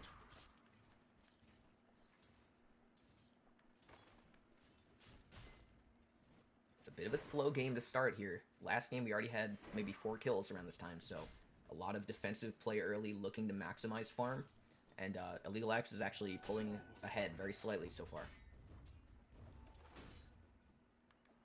Yeah, I have a bold prediction. I feel like this Witch Doctor is going to be the first blood here. I feel like first blood's going to happen down here, and some sort of snowball tag team combo could be the end. I think that's a decent call, if there was one. There's a lot of kill potential here in the off lane. And Tula is low, and he's walking too far deep, and the snowball's coming in just like you predicted, and he's getting rain on. The damage and the call, he's stuck inside the ice shards. One more right click, and there he goes. Oh my goodness. What a prediction here from Wow, it feels good to be right. Yeah, it does. Indeed. Oracle. My co-caster showing his credit. Yeah, that's why I earned the big bucks. Yeah, all 0 of the dollars. And in the meantime, B-Town is trying to last another tower. Bot lane coming back to the lane is Tulak. Trying not to make that same mistake again. Overextending for that kill. And Exile doing a good job actually pulling his wave to the offlane here. Oop, jumping in is Lucifer on his Steph. Steph doesn't mind too much. Just rotating around his axis. But now the damage is getting thrown out. The Maledict on him. Gonna be forced to take a bit of damage here. Now Exile throwing the snowball in. A lot of just throwing spells back and forth. Not too much gained out of it. Ooh, top lane, some danger. Canna stuck in a bad spot. Forced to TP out. 2-0. Doesn't have the stun up. And Canna actually manages to TP away to safety. Beautiful. From the Dazzle. Yeah, when you put 2 points of Liquid Fire, it means you can't normally put anything early into Ice Path. Right. So he knows he could make the call to just TP out while under the security of Shallow Grave. Mm-hmm. And it's interesting, because I had pointed out that like this top lane was kind of tough for Drow, but it's actually, the tough luck is with Duo right now. Oh, 5 last hits. Sniper goes for the ultimate onto the 6 PA. minutes. I'm sorry to cut you off, but bot lane, there's a huge Nope. fight going on here. Lucifer dies to the... Oh, the shrapnel kills him while he's shrapnel. TPing, and Tula gonna fall as well. What a beautiful rotation from No. Catching the safe lane carry and the support once again. That's 3 deaths bot lane here. So Steph and Exile having a fantastic time here. They're gonna probably... Power of the Haste Rune. Oh yeah, they're probably gonna eat this tier 1, go along their merry way. Meanwhile, Beef Bomber trying to make up some ground here by ulting mid and hitting the tower as much as he can. Kinda soaking the mid farm during this. He knows DK, while big and strong and hard to kill, isn't exactly a solo kill type of hero. So just having fun mid, sapping XP, and maybe a few last hits. Migs now running in. He has level 4, so he actually has Ice Path. He throws the dual breath, doesn't do much. Yeah, and now with this bottom lane gone, this kind of changes the whole game for both Lucifer and for the Axe, because now Axe can take this whole Radiant jungle over and farm the dead lane, which is man. effectively now the dead lane. Speaking Take big of stacks like he's doing now. Yeah. And Lucy now has much less security, much less protection, and will have to rely on the wards placed by his supports in order to farm safely, because he does not have that tower That's right. to regen him, to give him armor, to heal him. Run Migs. Did you know traces of drugs like progesterone and ibuprofen are often found in tap water? That's why GE's exclusive advanced filtration system was engineered to significantly reduce trace pharmaceuticals. So the only thing that's left behind is fresh, clean water and ice. Tusk is in the triangle. Tua spots him. Maybe gonna go for the stun. Nope. Decides against it.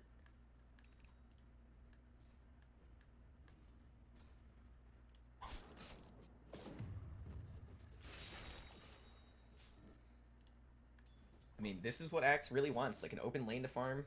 Doing fantastic. He has the Vanguard already, so we're not going to be seeing the meme, quote-unquote, Manta pickup. Sorry to disappoint. We'll just have to see how effective this is going into the mid to late game. But I'm sure, I mean, it's the classic build, so you really can't go wrong with it. Looking for the phase boots and the blink, obviously. Holding off on the phase purchase just now, because 800-ish gold away from blink, you could probably rush it and get a lot of value out of a really fast item like that. B-Town's actually doing alright. You know, more farm than Wraith King by a good margin. 49 Yes. to 21. Yeah. Oh, and look at that. Yeah, B-Town. it's quite interesting here, actually. Like, just thinking of, like, the overall kind of the first 10 minutes here.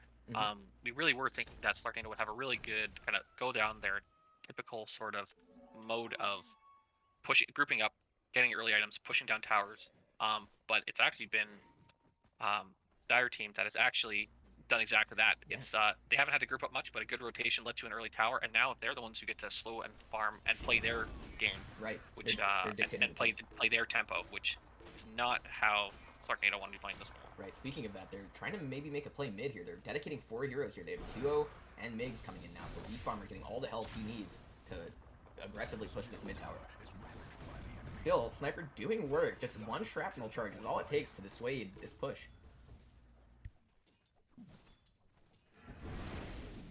And I almost think this is a bit of a mistake from Slarknado Quarantine, because while this is happening, 2 cores, or 2 heroes at least from IllegalX, are free farming. Really uncontested. Oh, backline 2-0 gets the stun on the no, the crit, but he's too far away. Now 2-0 is in a bad spot. He does have level 6 for his ultimate. Now Tula is in a bad spot as well. Big fight going on here. Migs throws the stun. Drow is TP'd in, but now Tula getting jumped on. The sniper ult finishes him off. Jakiro, oh no. Migs falls as well. Wraith King running for his life. He doesn't have mana for ult. He's actually in such a bad spot. Good thing he's running away. Wow, IllegalX. Look at that. They extend their lead with another one fight. And now they're going to do what Slarknado Quarantine wanted. They're going to group and push this mid tower with this hero advantage.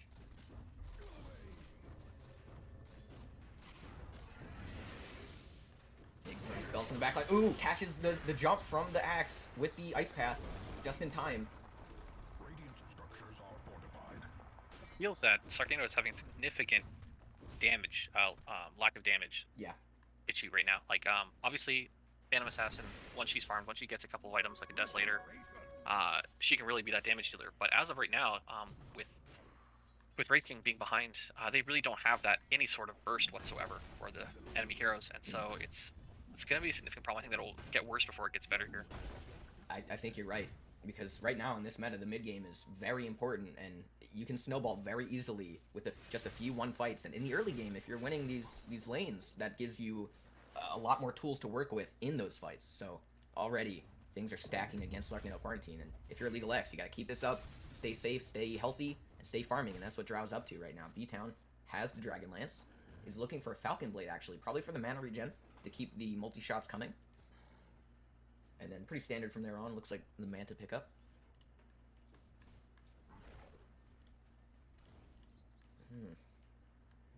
Yeah, Tua just working on his armlet. It's not really a farming item per se, it's more of a fighting item, but it almost feels like he needs to go an item like Armlet this game because his team is already behind. He needs to be able to be effective in the mid-game fights, and Armlet's one of the strongest mid-game power spike items.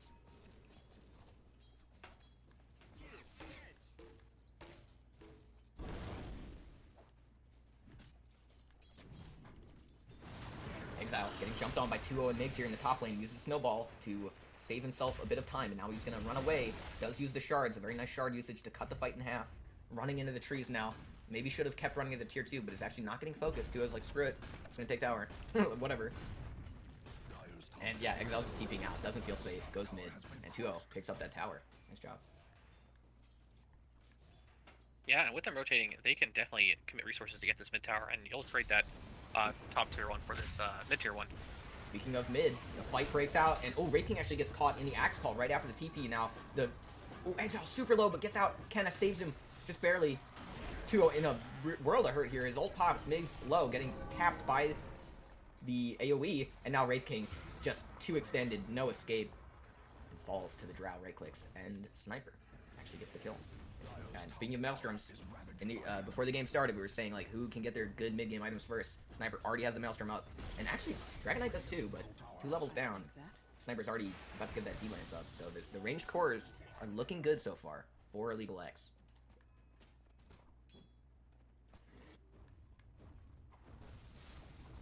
Do you think, what timing do you think Slarknado Quarantine should look towards for their next fight? Because right now it's very clear that they're not really winning these fights at all. So do you think there's a very specific item or moment where Slarknado Quarantine wants to actually start fighting? Well, it looks like Wraith King just finished up the Armlet, and he's queued up the Blink Dagger next. So I think that item, along with Lucy getting a Desolator, probably is the next time that they can really kind of be bold enough and be confident in starting initiations here. Oh Lucy's about 400 gold away from the Battle Fury, so it's going to be a little while yet, I think. But once they get that deck, they need to run. They need to make some serious progress. There's a little scuffle. Drow is ahead and will continue to stay ahead for a while. Right. Yeah, she is pretty far. Let's check net worth. Sniper and Axe actually at the top. Axe showing some of that property you were talking about, the wave shove with the sniper. They both are getting good last. No, 2-0 stuns on Exile, but Steph jumps in with the call, and they're gonna tag team him up. The ultimate and the Axe call, or culling blade. Running through the fire, looking at No, gets the stun off, but it doesn't bounce to anyone. And now Steph gets a call onto the dragon. It falls. Sniper's just shooting everything. Beef Bomber stuck in a bad spot. This is exactly what IllegalX wanted. Now Beef Bomber looking really in trouble. Gets called, gets ulted by Sniper, gets shot in the face, and slashed to death. Wow. Okay. Yeah, best case scenario for IllegalX, because during all this Drow was farming. Just about worst case scenario for Slarknado, although Lucy was still able to keep on farming and did some serious Battle Fury during that slaughter down in bot lane. That's true. There is a silver lining. At least the position 1 for Slarknado did not die and is getting those items slowly but surely. And actually, you could see on Lucifer for a moment there, he had the Deso queued up, but decided to actually start rushing the BKB because of how oppressive IllegalX is. But, you know, I understand the reasoning behind the BKB because the Sniper and the Drow are both, like, those slows are just almost, you can't really deal with them as a melee core.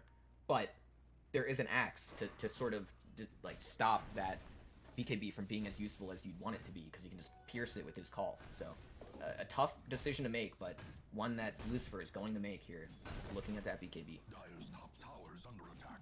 Yeah, I'm guessing that he just doesn't think he can really have enough time to go greedy enough and go for the Deso and then the BKB, because that's a lot of gold. Right. And even though BKB means he won't have as much damage, it means he will be able to avoid some of that incoming damage. And you have to remember, like, he's got the innate evasion as PA, and so Drow and Sniper aren't really going to be able to hit him quite as frequently as they'd want right now because they don't have MKBs yet. That is true. Ooh, a smoke play from IllegalX. They're running up on Lucifer. Are they going to catch He's Lucy? DD on the Sniper. The call comes out. Lucifer's caught. The perfect catch. A beautiful showing from Steph Jelly on the Axe here. Just really clean call work all game so far. And No, that DD is looking like an absolute killer. He's gonna run to the top tier 1 and actually use the rest of his DD. I like this play. I really like this play because it just accelerates the map pressure, and you still use that DD for fighting and for pushing. That's double usage right there. You gotta love it. Map is shrinking smaller and smaller for the Radiant. Who I just realized, I don't know, did you notice? Do you see the kill score right now? Yeah, I do. I do indeed. I had not even noticed that. That is Oh, another call a from little Steph. tough.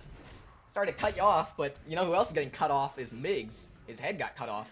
Or should I say both of them. heads?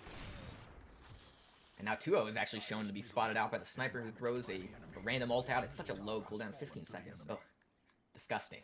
And who would have thought that Sniper would be the first pick material in this series here, which is, I wouldn't have guessed it to start, but it's certainly working. I mean, there's a reason this hero is a terror in pubs and everyone hates him, except for the people who play him. Right. He just, magical things happen and he just seems to win. He's always a pain in the ass reliably. Little keen bastard. He does too much damage. And Beef Bomber is a little bit overextended here. IllegalX has smoke played, and they're wrapping around the Slarknado team mid. Migs and Beef Bomber, almost with a sixth sense, sort of realize how in danger they are, and they run away. Maybe, I think the smoke popped, and they saw them. That makes sense. Drow, B-Town, doing work, just pushing bot lane. You know, I like this Falcon Blade pickup. This isn't something I do normally, but maybe it's something I should, because that extra 1.8 mana regen has really enabled Drow to stay on this map and constantly using spells to accelerate that farm. And you can see what it's done for her. She's top of the net worth. And, you know, Lucifer catching up pretty quickly with the Battle Fury. So this is really where the hopes and dreams, if you will, of Slarknado Quarantine lie, on this PA. Slowly but surely. Yeah. Ooh, bot lane. Yeah, the eggs are firmly in the PA basket at the moment, and you can see, like, they smoked up and they wanted to go make a play because they know they're under pressure. They know they need to do something, but they had their smoke popped, and none of them have blink daggers or initiation, and so it was impossible for them to actually engage and kind of get the fight that they want. They just threw a couple spells and then they had to disengage because they had no idea where IllegalX was. Right. And look at this level disparity. I just want to point out, Lucifer's level 16 and 2-0 having to deal with the Drow safe lane in the offense. He's only level 10. You can see the effects. Drow's level 17. So a massive disparity in terms of level for these heroes. He does have Blink in 100 gold, though, so there is going to be some threat coming along with Wraith King in the next few minutes. Exile on the Tusk is actually working towards his Blink Dagger, too. He's only 500 gold off. Impressive levels of farming speed, but maybe that's coming from him just ripping this entire top lane wave of creeps over and over.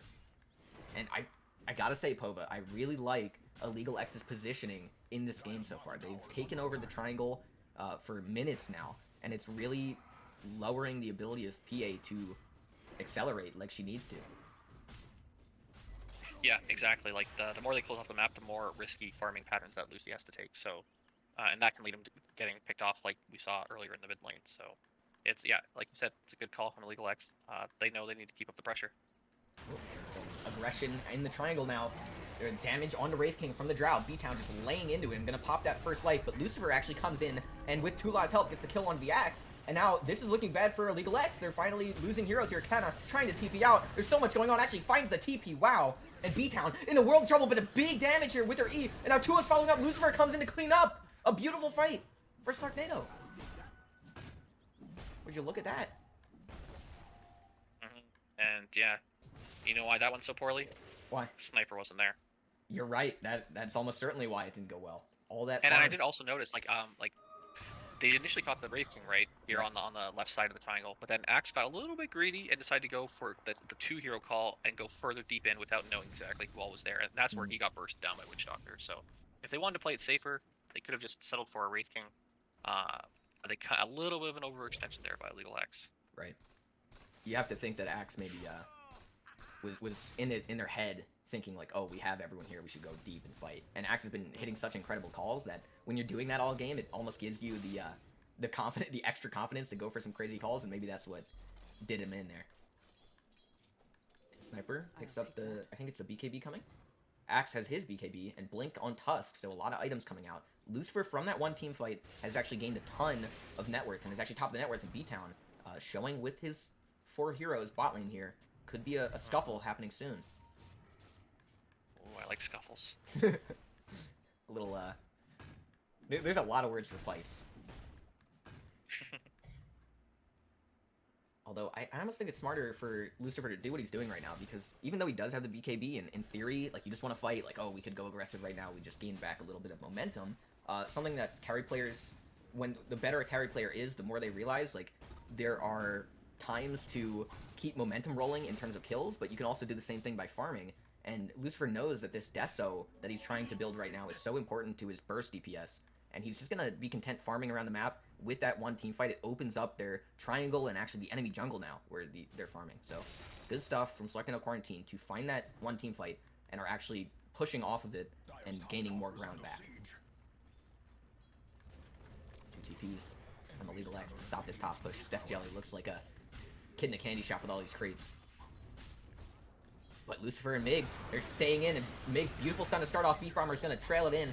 The save from Kana, but it might be all for naught. But the BKB from Steph Jelly to actually save them, and the big ultimate from the hero. No, the coconut! The coconut! They're diving deep. Steph Jelly comes in with another call, but he dies before he can really do anything with it. And B-Town is running for his life. Lucifer doing so much damage and actually gets crit, and the damage from both of them, they die. Sniper on the backline, no, finally shows his face in the fight. Beef Farmer getting right-clicked, gonna fall. 2-0 doing as much as he can to run him down, but the level 20 Sniper so much damage. He does find Exile, though. The Tusk falls, no, standing his ground, but Migs and 2-0 doing as much as they can. The Armland toggle's not enough. They're gonna fall. Migs falls. Oh my god. No. Sniper the difference maker. What is this, a pub game? No, you monster. No. Oh my word. Oh my Almost word. 7,000 damage done by Sniper in that fight. The next highest hero on his team was Drow, who did 1,200. Holy crap, dude, I see that. That's just unbelievable. Sniper putting in work. Everyone tips no, and you know why. He's got 2k gold in the bank. He actually buys a Crystallis straight up. So the Sniper is going to be scary and scarier, and he's already terrifying, as you just saw. So it's not looking good for Slarknado Quarantine. They had some momentum recapture in that triangle fight, but then they lost it just now, once again, in the enemy jungle. Radiant's middle tower is under attack. Ooh, Kana getting jumped on by Lucifer, trying to save himself, but Lucifer just throws the dagger. He's in the wrong neighborhood. Indeed. Finds a dagger in the back for his troubles. Lucifer says, hey, you're not allowed over here. gets that kill. And, you know, it's some gold, but still taking a decent amount of time to pick up this Deso. Whereas the Sniper and the Drow are just continuing to pick up big items. Although, Drow has the Manta, so more damage with the Agility, but now they're going for the smart play, the BKB. Something that you... Pova, let me ask you a question. What do players get mad at carries for in pubs? Farming. I mean, you're not wrong, but I was looking for an item that they don't buy. What's an item that every carry needs? Every Quelling Blade. BKBs. Yes, BKB. He was just messing around. Of course he knew that. Because BKB is just such a there's no real item like BKB in any other game. Like I think it's been so long since I played League, but they have like this one item which is like BKB, but it stops you from moving and you can't attack. You're basically just stuck in place. It's like a BKB that also stops all damage. And what the point is, Like BKB BKB combo, huh? Right, yeah, some shit like that. And BKB in Dota is such a unbelievably important item because it doesn't have restrictions like that item does in League. And it enables you to not be restricted by the enemy team. So, like, any carry that doesn't end up buying BKB is either really confident in their ability to shrug off CC, or they're dumb, and they don't know what they're doing. So, there's always, like, memes in pubs, like, oh my god, we lost, my carry didn't buy BKB. And it's sort of a meme, but also sort of the truth. And, we should change to net worth, I think, here. It's looking quite spicy if you haven't done that already. I saw net worth. mentioned in chat. Yeah, no, that was a while ago. I think they said that. Okay, yeah, probably. Oh, Canna getting caught. Ooh, the misstun, but they have a follow-up from 2-0, and Canna in a bad spot. Lucifer just left to their own devices to slap the crap out of that Dazzle. Man, when I'm not Dazzle there, I say space created. Look at the rest of it. That was 5 heroes ganking that Dazzle. That's true. And the rest of his team is just farming to their heart's content on the other side of the map. However, Lucifer is using this Battle Fury to keep the farm coming, and although the top 3-ish, out of the top 4 net worths are 3 Dire heroes, you do have Lucifer just about to eclipse the Sniper. So, just how Sniper was such a terrifying force in that fight in the Dire jungle, Lucifer could start to turn up at any moment. He has the Deso, he's looking at a Skull Basher, and probably an Abyssal soon too. So, PA starting to become the terrifying lady that we all know her as. We're just going to have to wait for the next big fight. Maybe Lucifer waits for yet another item pickup to really commit. We'll just have to see. Both teams are almost too afraid to stay away from each other. They're all grouping in rough They're posing for smoke. Yep. Here, you shotcast this for a second. Alright, looks like IllegalX is looking for whatever they can get here. Thinking about going to the high ground here into the triangle. Dangerous to go with no vision. No gets revealed, gets broken, and with that they will think better of it and go their separate ways. Back to farming, back to lanes. Axe TP's bottom, Drow TP's or rotates to the mid. And it looks like Slarknado might want to do a smoke of their own and take advantage of this splitting up that they see across the map, and get a couple pickoffs here up top with both Tusk and Dazzle looking rather juicy. Lucifer using the blur. Actually spots out the Tusk, but isn't committed enough to actually jump on him without proper vision of the backline. I really wanted to hear you shoutcast that fight. That was maybe going to happen there. Next fight that happens, it's all you. Yeah, and now like both Drow and Sniper and Axe are all missing from the map based on Radiant's vision, so that's why they're kind of hesitant on their smoke that they were thinking about doing. They're not going on this juicy Dazzle just yet. A lot of waiting around the map, sort of just trying to stick together while keeping up the farm. It's tough to do. But 2-0 and Lucifer sort of splitting the mid and top lane between each other just to keep that acceleration going. And, you know, a bit of a split. So B-Town just bottom, gets the haste rune. They're drawing on the map, or 2-0 drew on the map. Said, hey, they're over near the triangle. So both teams are sort of a rough idea of where each other are. And are just, I'm not sure who's avoiding who right now, but both teams are a bit tentative to jump into the next fight. Yeah, really so. They know the stakes are high. They want to be playing in the grand finals, and they know it's going to come down to a lot of really good execution. With so many cores having BKBs now, it really is, like we said in the draft, it's going to be coming down to initiation more and more. Ooh, and IllegalX, they smoke under the cover of a ward, I do believe, so Slarknado should know that this is coming. But will they still walk into the trap regardless? Ooh. Oh boy. Snowflakes. Oh boy. This Dazzle's crazy. Oh my god, the jump on the sniper actually kills him. A beautiful combination from 2 on Lucifer. B-Town now getting slapped up by Lucifer. Lucifer finally doing his job without the sniper. There's no damage on the side of IllegalX, maybe the Drow. But B-Town gets crit as well. Look at this. Their patience is rewarded. 2-0 gets his ult pop, but he doesn't give a damn because Lucifer cleans the fight up. Wow. What a turnaround. Pova, look at this. A little overeager. And look at that, they're gonna head to Roche. Lucifer, level 24, can easily take Roche on even solo. And he's just gonna grab that while his team pushes out the mid lane, confirm both objectives, and give them even more advantage in the next fight coming. Dire's middle tower is under siege. Wow. It's almost crazy how Slarknado Quarantine can find the space they need to survive a tough early mid game, and then they just find a way to win these fights. They actually, I think the big moment there is when 2-0 and Lucifer on the PA and Wraith King, they both simultaneously jumped on the sniper and blew him up in like a second, and Cannon didn't even have time to save him. Yeah, Dazzle got a little bit overeager and really wanted to get a spell off to get the Hex on the PA, but in doing so put himself in harm's way and leave himself vulnerable, him and Sniper, to counter initiation, which they promptly duly obliged. They're like, yes, we will jump on your Sniper, and the Sniper that had literally they got an ultra kill not a few minutes ago was easy pickings.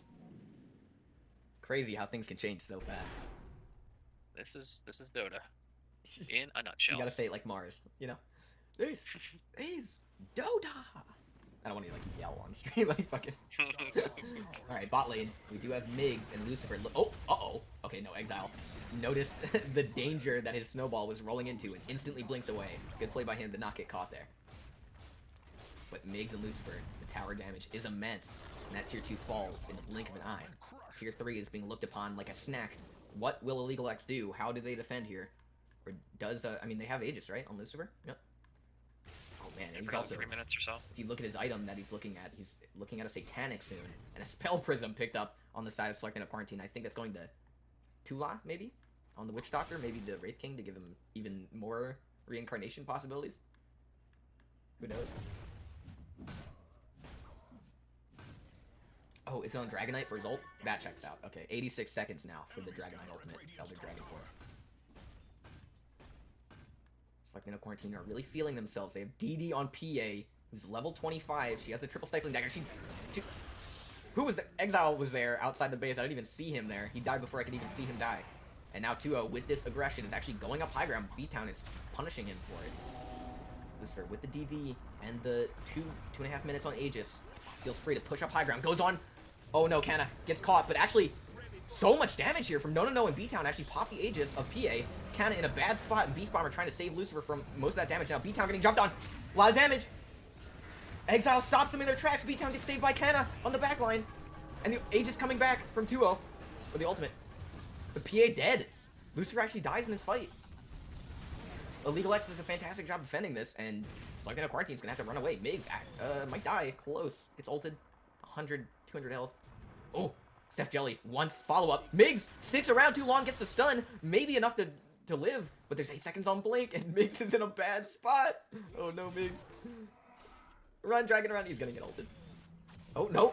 Oh, it gets caught by the call. Beautiful stuff from Steph. And the ultimate on to Tula as well from the sniper. Gets both supports of Slarknado Quarantine well after the team fight ended. So good aggression here from IllegalX to follow that team fight and confirm those kills. And oh my god, it's so back and forth, Pove. I don't know who's winning. Radiant's middle tower is under fiendish assault. What a fantastic game. The mid tower is going to fall. Radiant has fallen. They're looking for tier 3, just like Slarknado Quarantine got mid lane tier 3. They're looking for a retaliation tower. Radiant structures are impervious. The glyph is used. Enemies gather at Radiant's middle tower. And the tier 3 is gone. We're going to go for the melee racks. Make sure it can't regen. Sniper shooting it from miles away.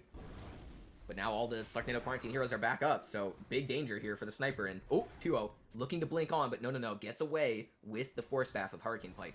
Good play there from IllegalX to get in and get out before falling into the trap of Slarknado Quarantine.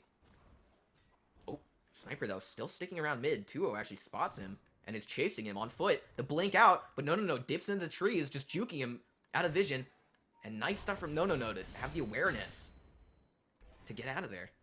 Beef Bomber actually popped his ult a while ago. I don't think he really cares because the cooldown is so low. He also has Ags for the Black Dragon. And they see the courier going away now, but that means that Exile is somewhere in the trees here, and Beef Bomber has flying. Does he walk into the trees? All he has to do is walk into the trees, and he sees the man, but no! Exile, sneaky beaky in the trees, staying alive for now. And look at that. Beef Bomber ultimate just ended. 20-second cooldown.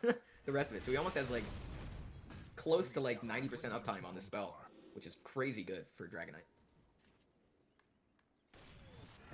Radiant's bottom tower is assailed by fiends who seek its destruction. Yeah, I'm wondering if No regrets choosing Daedalus over MKB, Is under attack. and with Drow regrets Butterfly over MKB. I'm not sure. Like, at this point, like, you need to do quite a bit of farming in order to get both the next item and safe for buyback. Right. And they need unless they get a call with Axe, loose is a real issue. That's so true, but they did it's gonna just be interesting smoke. to see how these next fights pan out. Oh, and the illusion cancels their aggression there. Baits them into throwing spells. And they catch nothing. They catch air. Not yet, but they hear a dragon, I think. Jakiro running away, but no.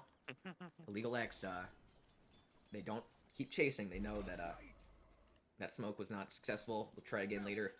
Just farming. A lot of farming right now. It's 43 minutes, so it's beginning to be the late game section. So all these heroes are massive. They're looking for their level 25s if they don't already have it, and they're looking for the next big item.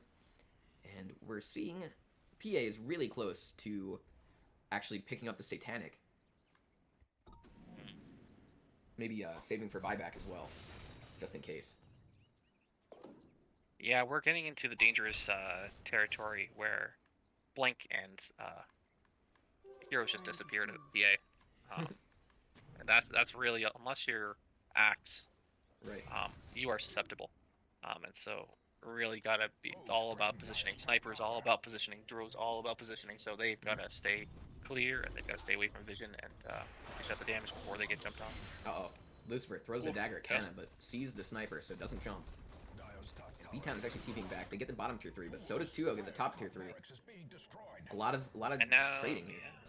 yeah, now 2 can TP, but Oh. Drill can't. So Dire's gotta get out. Oh my god. Oh my god. Oh, the bash!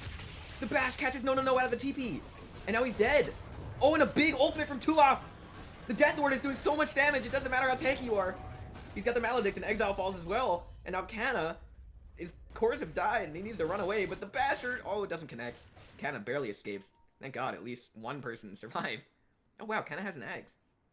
Interesting, the Shadow Wave dispel. Really interesting. I would not have thought that Dazzle would go straight Ags after Mana Boots, but maybe the spell is a priority here.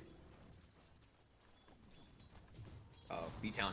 Ooh, uh-oh. Doesn't pop BKB, but forces away and is gonna maybe die here. She silences and pushes back the chorus to survive, but now just pops BKB anyway and runs out to safety. Yeah, forces the buybacks of his 2 other cores. Oh, that's right, I didn't even see that. Thank God for Yeah. you, Bova. So, yeah, I mean, so now now they've got their win condition, Slarknado. Basically, just kill either the sniper or this axe one more time, and they can definitely get some serious damage done to the base with these exposed Raxes the way they are. Right. And once again, And Aegis will help them do just that. Yeah. I think they just gave Wraith King the shard, if I'm not mistaken. I think so. Yeah, I So, think you're right. yeah, no mana cost on Reincarnation. He can just chuck spells willy-nilly. Oh, hello, B-Town. Caught in a very unfortunate spot. Instant buyback. Insta buyback. Oh, that's... You hate to see it if you're IllegalX. That's really bad. Oh man, that felt a little triggered. That felt a little triggered. Yeah, no, I can smell the tilt from here. Yeah. No, I've done that before. Everyone has done that before. Die late game as a core, you're like, shit, instant buyback. Just like, you don't want to, but like, you almost like feel like so triggered from that death that you like, I have to buy back. I just died. It's late game. They can just run our team over. And it's true. Like, I think even though it's like, quote unquote, a tilt-like thing to instant buyback, this is like one of the few times I think it's like almost justified. He could have held it obviously longer, but maybe he knew he was gonna have to buy back and he was just like, screw it. Let me buy back now and have the timer start. Yeah. Exactly, it's quite possible this game will require multiple buybacks in the future. We don't know how long this game is going to keep going. That's true. We never know. This could be the first non-ending Dota game. This could go on forever, hypothetically. It's gonna be Maybe 8 hours later, Pova, and we're still gonna be here. That's not what I signed up for. Good thing I get paid an hourly rate. Yeah, yeah, $0 an hour. B-Town silencing 2-0. So many creeps have died this game. How many creeps do you think have died in the history of Dota as a whole? There's gotta be billions, right? Like trillions of creeps. I don't know if anyone's ever asked that question before. That is an abstract one, I'm afraid. Well, I'm sorry, but that's how my brain works. I'm like, hey, Outside the box. you know, creeps die a lot. I wonder how many of these guys have sacrificed themselves to the greater cause. Where do creeps come from? Like, what are barracks exactly? Like, do they just Oh like? man, we're going real philosophical. Yeah, I mean, aren't we're we? waiting for the next big fight, so we're you know thinking out loud here Dota philosophy with Jack. Classes in session. with Jack and Pova. I think that could be a good series. I actually think I would want to have Slacks host that kind of a show. I would be honored if Slacks was answering questions Oh, like that, because boy. he is the lore guy. He'd be like, oh, you know, like the barracks are like, you know, it's like orcs in Lord of the Rings. They just spawn from like a goo and magic dust. Oh, and speaking of fights and orcs, I don't know what orc is in this game, but PA jumps onto Canna and just does her job, blows him up. Lucifer doesn't really mind getting spells thrown at him right now. He does have the BKB ready and 2 minutes on Aegis still from that second Roshan take. So slowly but surely they're putting pressure onto these racks and forced a buyback from the Dazzle as well. Yeah, and with this liquid fire, they can do the slow siege with the skeletons. Yeah. And Lucy will just keep throwing daggers and kind of like fishing. You know, if you manage to get a bash on a key hero at a slightly up position, that's when you go. If not, very low commitment. Right. With just a 4-second cooldown. And Lucifer, for that level 25, picked up the triple stifling dagger, which gives her 3 chances to Ooh, it's Abyssal a back. BKB. Oh, mid lane. No, pops it. What did no, pop it for? Was that duo? I think maybe 2 was going on him. Okay, I gotta zoom out here. Here we go. B-Town throwing everything he's got at the PA. PA is actually taking a ton of damage before he actually got his BKB off. Now kind of trying to save Exile. With 2-0 jumping the Sniper, doing a fantastic job. Sniper in a world of trouble. Steph calls, but doesn't save him. And now PA is actually gonna fall, but the Aegis comes back. 2-0 still has his ult, so this is tough. Sniper, no buyback. And B-Town getting ran down. The ultimate... Oh my god. 2-0 is still in, finally. Oh, there it is. Yep. And everyone dead on Illegal X. Slarknado Quarantine, a flawless final fight here. And they're going to No clean this game up. buybacks. Wow. What a performance from Slarknado Quarantine to come back from a deficit early and team fight so well. They were 0-12 or 0-13, right? Yeah, they I were. love Dota. Dota's such a good game, dude. It's the best game ever made. That's let's call it a comeback. Yeah, hell They yeah. didn't it's a panic. comeback. They did that. Their plan A didn't go according to how they wanted, Mhm. but they just kind of didn't panic. They let Lucy farm, and absolutely, and that paid off. Plan B can be quite a decent plan indeed for Slarknado. Man, I'm blown away. I mean, Slarknado Quarantine really just played to their strengths, and they managed to slow down Illegal X's game long enough that they actually came back, and that's a skill. That's a very tough skill to do, because normally, if you're losing in a game, a lot of players, they don't have the mental fortitude to stay in the game as much as these guys have, and you saw Lucifer not discouraged in the slightest, just farmed all game, and once he started to come online, he really did, and carry his team along with him. And that's what Dota's all about: a mixture of fortitude and fortune. Yeah, I like that. That's good. That's a good line. And take a look at the scoreboard here. You can see 28-23 is the final score. Slarknado Quarantine does take it 2-0, and what this means is that Slarknado Quarantine is going to actually go to the grand finals against HOH, who they lost to in the upper bracket semifinals, I think, if I'm not mistaken. Yeah. Yeah, I think you're right. Yeah, So- it's a rematch. Oh yeah. So Illegal X Grudge match. does take third place in the overall bracket, so congrats to Legal X for hitting third place. Better luck next time if you're trying to get to the grand finals, but we do get to see the rematch between Slarknado and HOH, so that's going to be really exciting. I'm not sure if I'm going to commentate that one because that's like the grand finals. I don't know what the deal is for that, but I would be honored if we got to. Thank you so much, Pova. You were a lot of fun to commentate with, man. It definitely helped to have someone hanging with me and bounce ideas off of. My pleasure. It's fun. It's fun just to talk about Dota. So Hell thanks yeah. for having me. Of course, man. Anytime. If you ever want to co-cast with me, just hit me up like you did, man. Anytime. We'll do. All right, and take a look at this graph. The final graph, as you can see, Illegal X were pretty dominant around 30 minutes, and slowly but surely, it's like, claw their way back into the game until around 51 minutes. They just sealed the deal. And there it is. All right. Thank you for watching, everyone. I hope you enjoyed the cast. I know I did. I know Pova did. So we had a good time. Thank you for stopping by. And hopefully I'll see you in the grand finals. All right. Have a good one, everyone. Peace out.